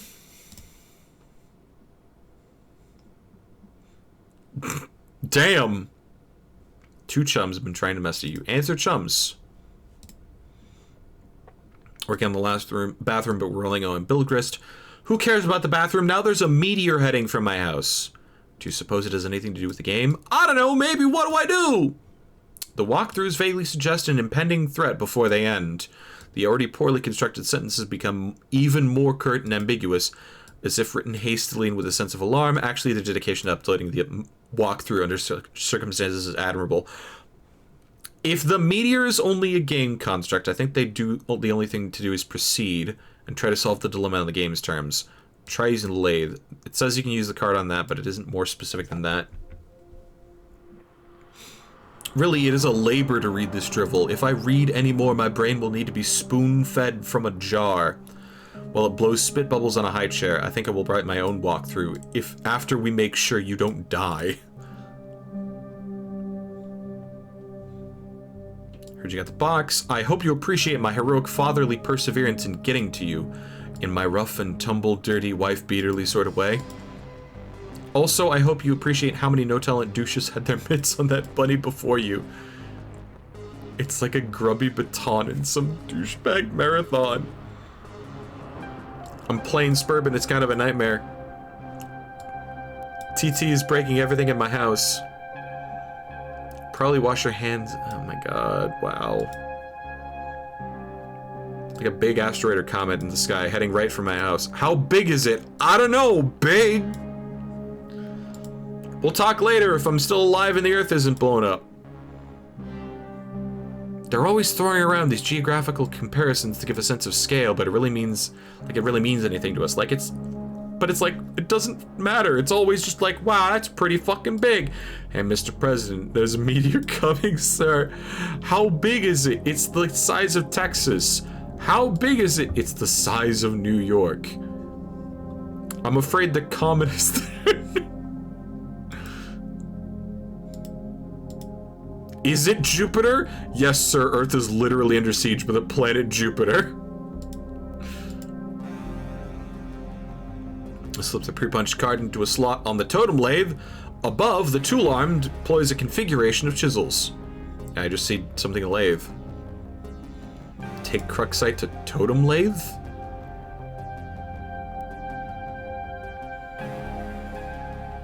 Cursing your lack of foresight, you return to the balcony for the Cruxite dowel you left on the pedestal. You navigate the hallway leery of your dad, who's presently puzzling over the new fixture in his hallway. Dad got past the Cruxtruder? Damn!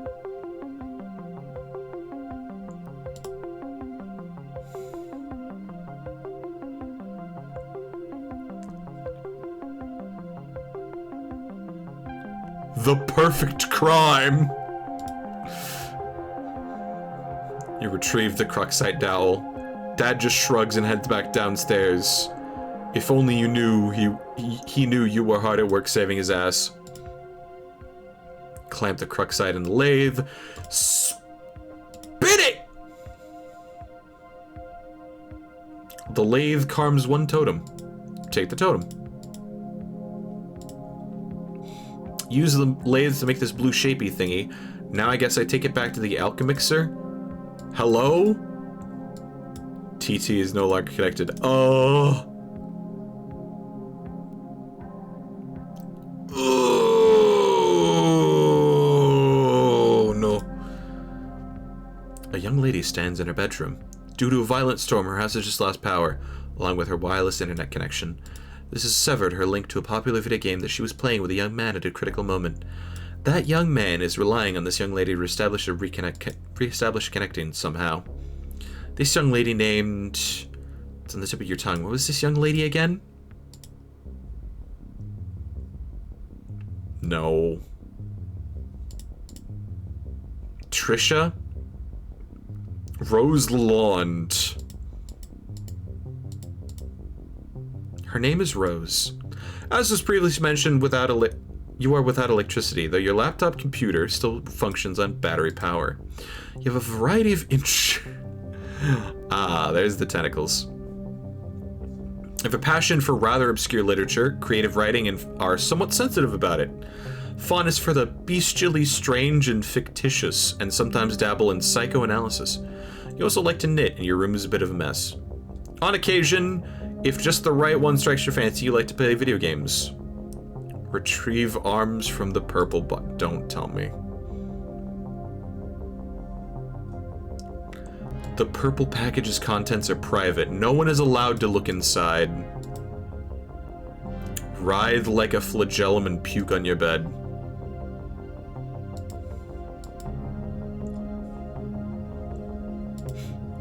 Stroke writing journal and mutter, my precious.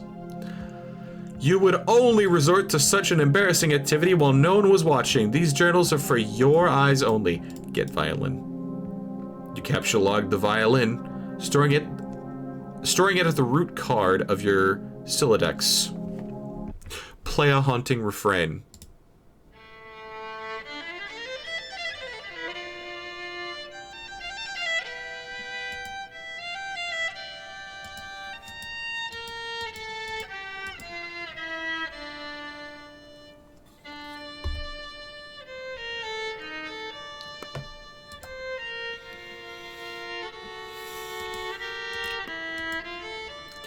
You waste approximately 40 seconds playing the violin while your friend is in peril.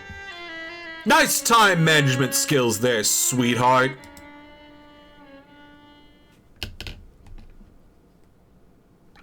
Tell Liv Tyler you love her before impact.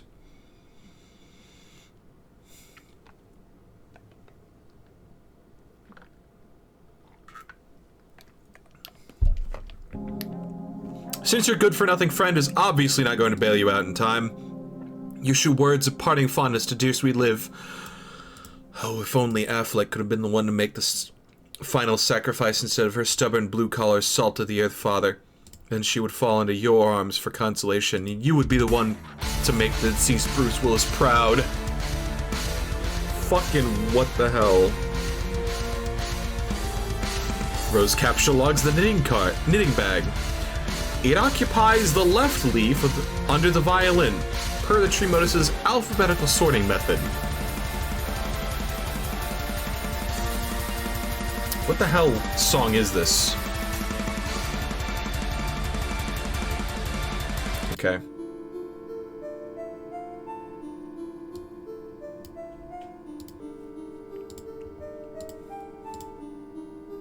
Look out the window. Your panoramic window offers a view of your yard below and the mausoleum housing your dead cat, Jaspers. Your mom had the structure erected with a spirit of scornful irony in response to your youthfully innocent request to hold a funeral. That is, at least, that is how you've come to interpret the gesture in retrospect. You can make out a silhouette of the laboratory next door, a facility which likely broadcasts a strong wireless internet signal. You may be able to connect to the signal from a different part of the house, perhaps if you seek higher ground. Get a laptop. Take your laptop and prepare to make the journey through the house. This causes the tree to be unbalanced, so your Silodex auto-balances itself. Now the laptop occupies the root card, while the other two leaf items compromise the leaves. God. Examine book. Grimoire for summoning the zoologically dubious. Absolutely indispensable for enthusiasts of your ilk, of which there are very few. Take book. Thankfully, grimoire. Wizard! You leave your bedroom. Hanging next to your door in the hallway is a painting of an exquisite wizard. Your mother collects these awful things, ironically. She must know how much you detest them, and there is no doubt in your mind she stores these dreadful things in the house to bother you. Down the hall to the right is the way to the observatory. Perhaps you will be able to connect from up there? Your mother's room is also in that direction. You will have to watch your step. Tiptoe. Awooga. The wizards! Every single one of the parents just, like, hates...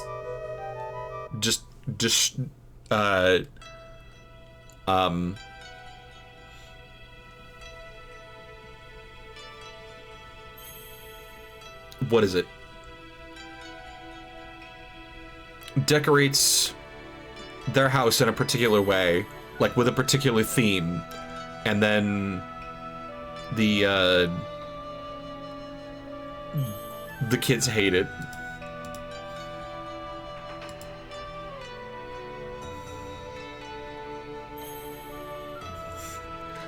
Like the lightning sneak by. Gremlin! Gremlin mode! This door leads up to the observatory. You haven't ventured up there in quite some time. Go!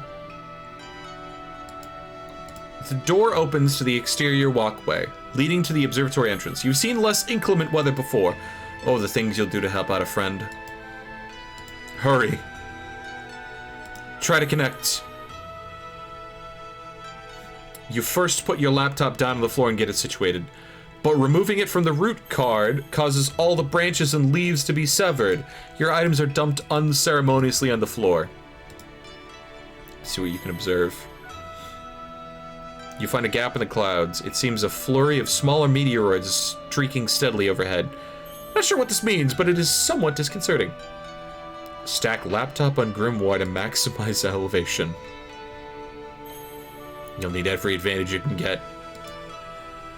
Access library Wi-Fi.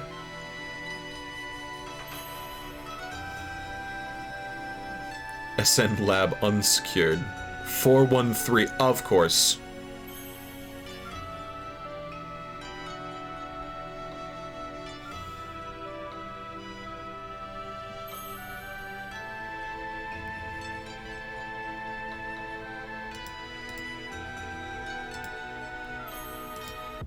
One of them is mysteriously and quite conveniently unsecured, requiring no password. You select the signal, reconnect to the game with John. I'm back. Hurry up and open my door! Not that it even matters. I think it probably did no matter what.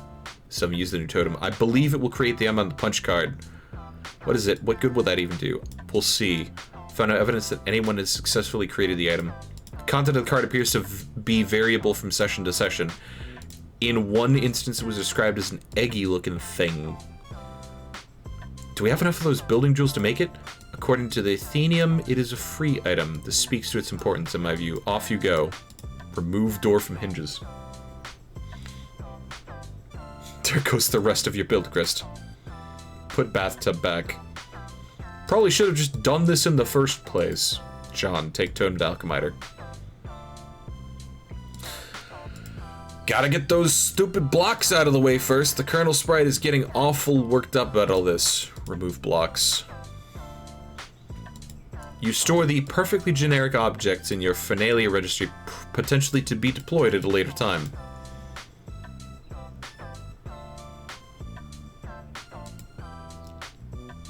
Apple.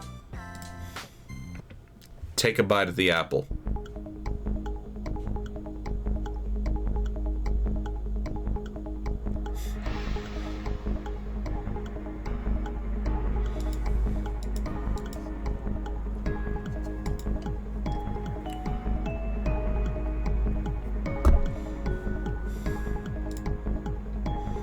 Uh-huh.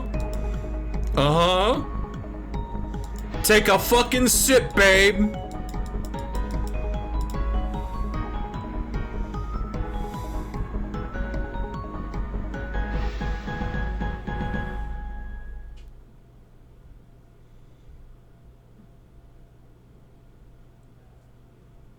Nah, he fucking dead. The perfectly generic objects in Starbound are based on Homestuck. I'm going home.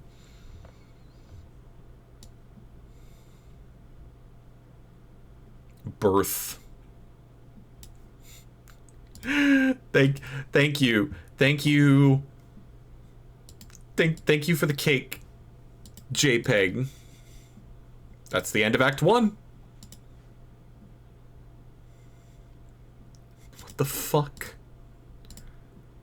I mean, it only took like a little under 2 months to get there. Years in the future, but not many. A wayward vagabond records a stuttering step in the sun-bleached dust.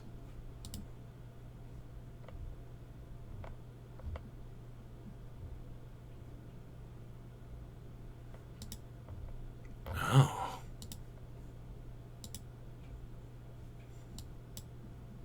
Okay.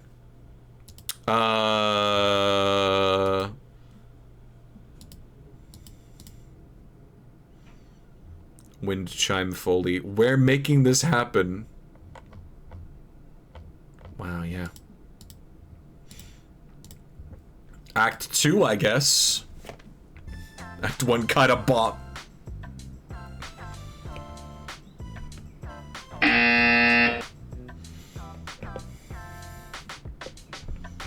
I think that's the only time I'm gonna do that today. I hope that's the only time I'm gonna do that today.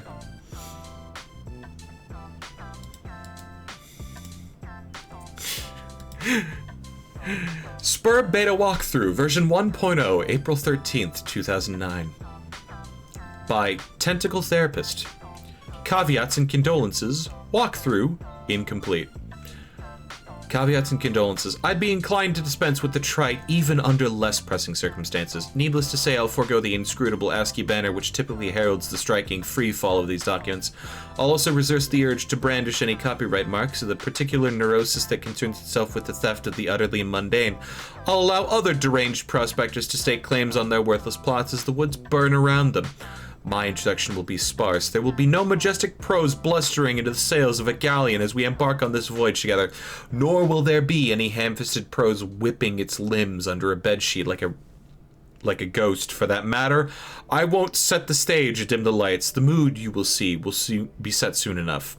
Since you are reading this, chances are you have installed this game on your computer already. If this is true, like many others, you have just participated in bringing about the end of the world. But don't beat yourself up about it. There was never anything you could have done to prevent it.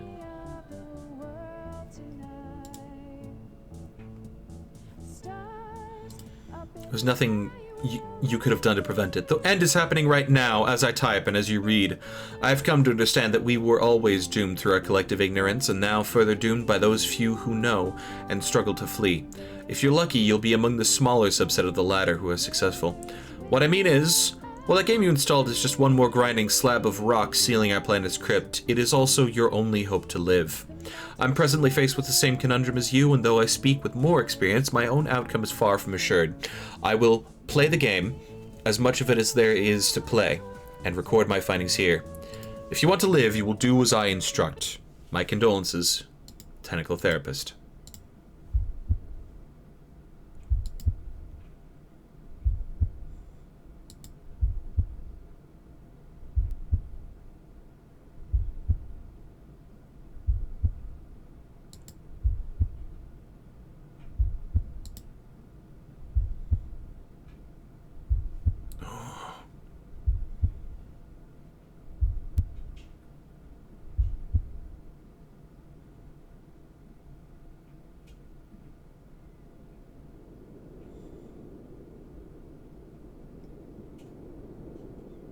Hmm.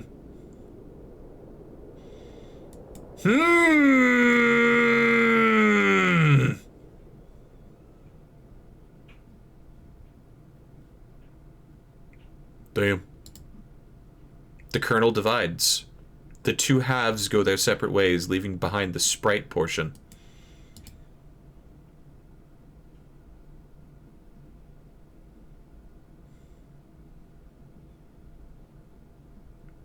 Okay. Boy!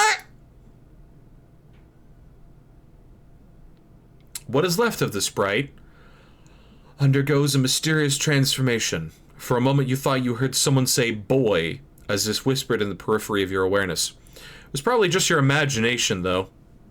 You there, boy.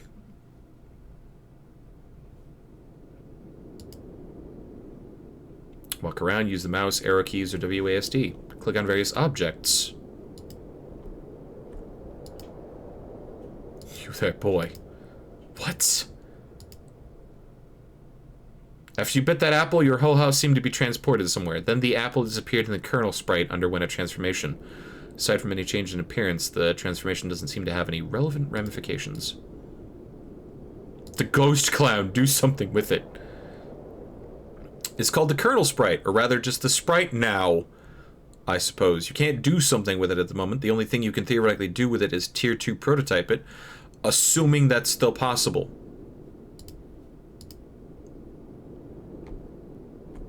Do it. Not the one who's supposed to prototype it. The Spurb server user is supposed to do that. Was that? After you... Okay.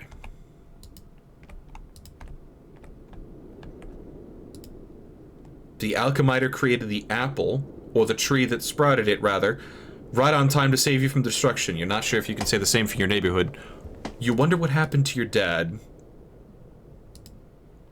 Peek over the railing. It's a long way down.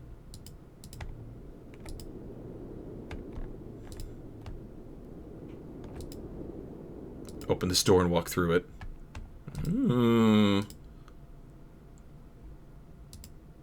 Observe this box. The bunny is not in the box. Said the bunny is not in the box. Why couldn't the bunny be in the box? Pester! Seems you're still connected to the internet. Rose is trying to get in touch with you. You will reply in a moment once you fully assess your situation. Look through this window. At least your tire swing remains unmolested. A tree without a tire sling is like a house without a surrounding neighborhood, you guess. Punch card seems to contain the instructions for carving a totem. You guess maybe other punch cards will produce different shapes? Holy shit. This funny man text, you should ignore it. have to give this another read soon. Examine this unpleasant fluid.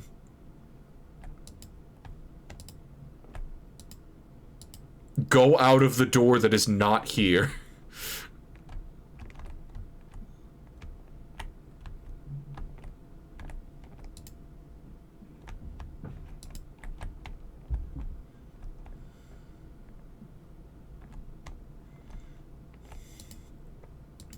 What is the meaning of this rubbish?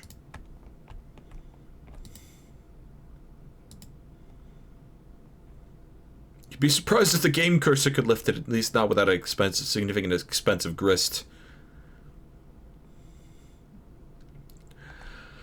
More than ever you feel, what's the word you're looking for? Of course, house-trapped. Destroy these diminutive soldiers of merriment. It hardly seems worth it to go to the bother.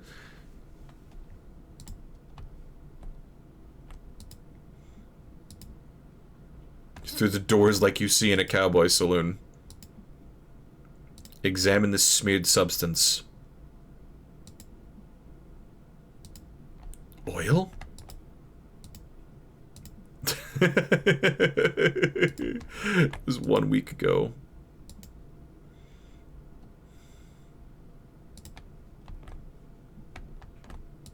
Betty Crock. Sample powdered uncooked dessert.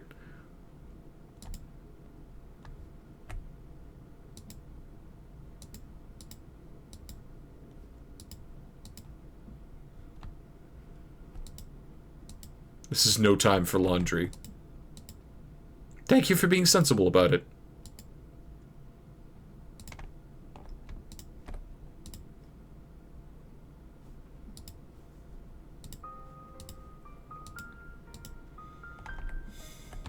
Oh, shit.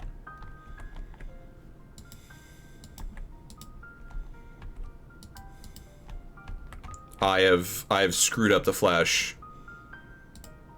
I've screwed up the flash.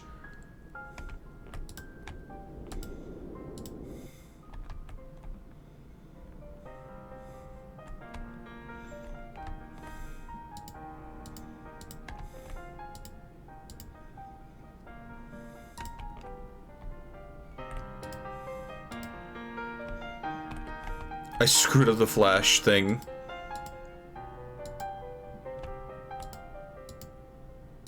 Woo! Can't see anything for miles.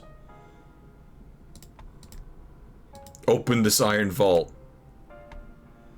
So this is the infamous Homestuck, correct?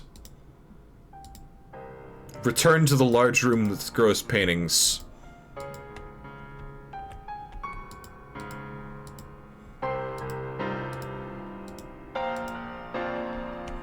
Boy, quit all this scurrying around. For the last time, this boy's name is John. John, return to your quarters. Okay, that's enough. You go back up to your bedroom, tiptoeing around this weird petroleum-based sludge. John, respond to your friend unit. John, are you there? Technical therapist is now an idle chum. Hey, yeah, I'm here. And not dead, I think. I'm watching you scramble through the house like a lunatic. You should have answered me sooner. I was looking around for my dad. I can't find him anywhere. Have you seen him? John Homestuck. I'm sure he'll turn up. Be more important things to address. Where am I? I don't know that either. I've determined your neighborhood was destroyed by the meteor. Wherever you were transported, it saved you from the impact. I've been reading reports in the news. Over the last few days, there have been many smaller meteor collisions with people's homes around the world, and they seem to be getting bigger. Yours was the biggest they've identified so far. I guess if this is all the game's doing, the point is for us to save the world? Better get moving and figure this game out. We should retrieve your PDA yet again. It will help to keep tabs on each other while you investigate.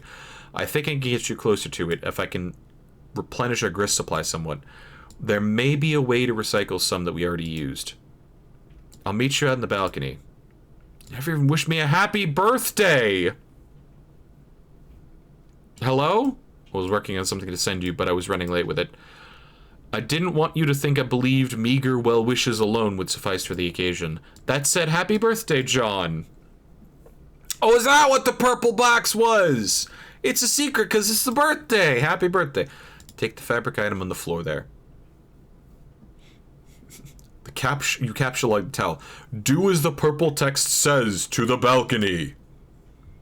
John makes his way to the balcony per your awkwardly worded request. Take that, the blue wobbly thing. You whimsically decide to capture the totem, which was used to create the apple tree earlier. Recycle the grist as was dictated by your cohort. You is Bond. James Bond. No?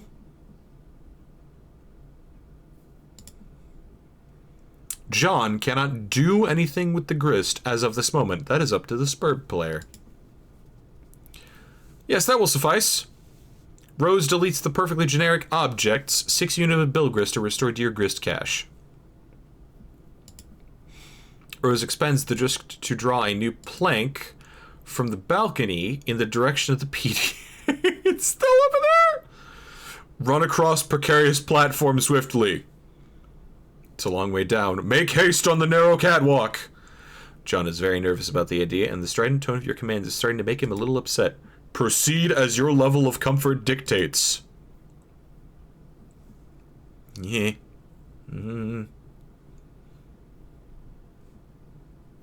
You cautiously walk within range. Rose retrieves it. Now take it. Oh no! You grab the PDA, launching one of the Harlequin figures into the night. You can kiss that one goodbye. Just one command will suffice. Thanks. Looks like you're not the only one trying to locate your father after the disaster. Oh my god. Time unknown. Submitting inquiry of concern over cataclysmic event. Pipefan 413 reply. Status of health/wardrobe. Neighboring house struck by flaming projectile in light of fire hazard. Evacuating house of all expensive garments. Good luck, Fedora Freak. Salvage many hats as is practical. We are in our thoughts along with Pipefan 413 and his enviable collection of pipes. Thank you all. Report. Most hats removed from danger. Ties next. These boring men are uninteresting.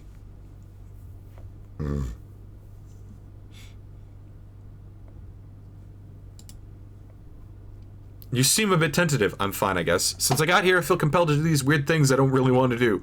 By some kind of voice that I can't really even hear. I don't know, it's hard to explain. The early symptoms of an anxiety disorder, like post-traumatic stress? Maybe, who knows? Prototyping the kernel sprite again, if possible. We should hurry, my laptop battery won't last forever. I will go back inside. No, don't do that. Hop off the ledge onto that car. That sounds incredibly dangerous. Now you're just being a pest. Which turnip truck did you just tumble out of anyway? Who are you? Years in the future, but not many. An unsealed tunnel welcomes hot desert air into its stagnant depths.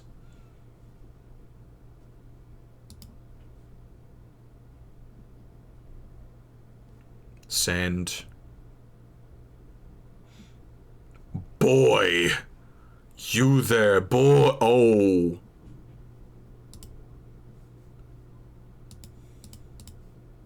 Just gonna close all those other MS Paint adventures.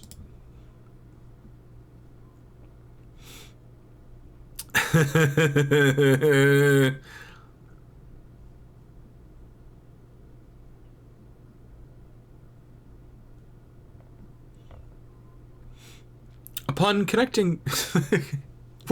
We're writing the fact live here. Fact, technical therapists. An examination of the basics. Upon connecting with the client user, you, the server user, will be met with a control panel, allowing you to manipulate your co-player's environment. You'll find that you are allowed to deploy 4 items at no expense. 3 of these are rather large machines, and 1 is a punch card. It's quite possible that you've already deployed some of these items before reading this. If this is the case, you have activated a machine... And you have activated the machine that called the Cruxtruder that's such that displays a countdown. You must proceed to A100 of this walkthrough immediately. The life of your client depends on it too, and if your co-player has activated this device in your environment too, then yours does as well. If not, please refrain from doing anything with the Cruxtruder, aside from merely deploying it. This will buy us some time to think things through properly, and go over the basics of the game before you find your soft, easily punctured head in the jaws of the lion. As mentioned, there are 4 items to consider, each playing a role in the process, which appears to have a singular purpose: to manufacture objects out of thin air. The designers of the game, judging by the language used, regard this project as a sort of alchemy. This may allude to complexities of the production process yet to present themselves, but for now, the variety of objects you are able to create remains quite limited. The totems in questions are the Cruxtruder, again tread lightly, the totem lathe, the alchemiter, and the pre-punched card. We'll describe how these devices work in conjunction with each other, and then we'll use the analogy of having a key made at a hardware store to help you understand. First, deploy all these objects in convenient proximity to each other.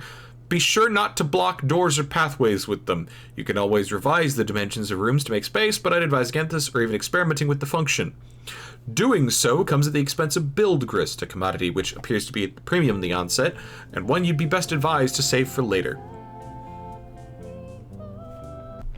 God, this goes on. I mean, we're at Homestuck page 272. So there's hope. But God, fuck.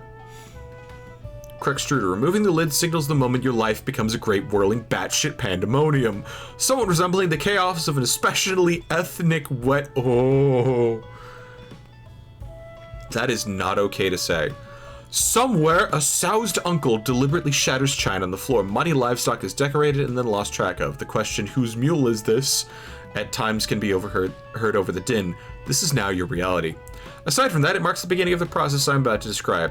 The countdown begins, yes. Also, an entity called the Kernel Sprite is released. Neither of these things are all that relevant to this process, to my knowledge. More on those things later. What is relevant is the unleaded Cruxtruder's ability to dispense Cruxite dowels. It will dispense at least one, though I suspect it is capable of producing more, given parameters I'm not yet familiar with. In my key-making analogy, these dowels represent the uncarved pieces of metal at which the hardware store employee retrieves from a drawer or a rack and sets about carving into a key. The 2 following items are needed to do the carving. The pre-punched card, simple Siladex card containing an item.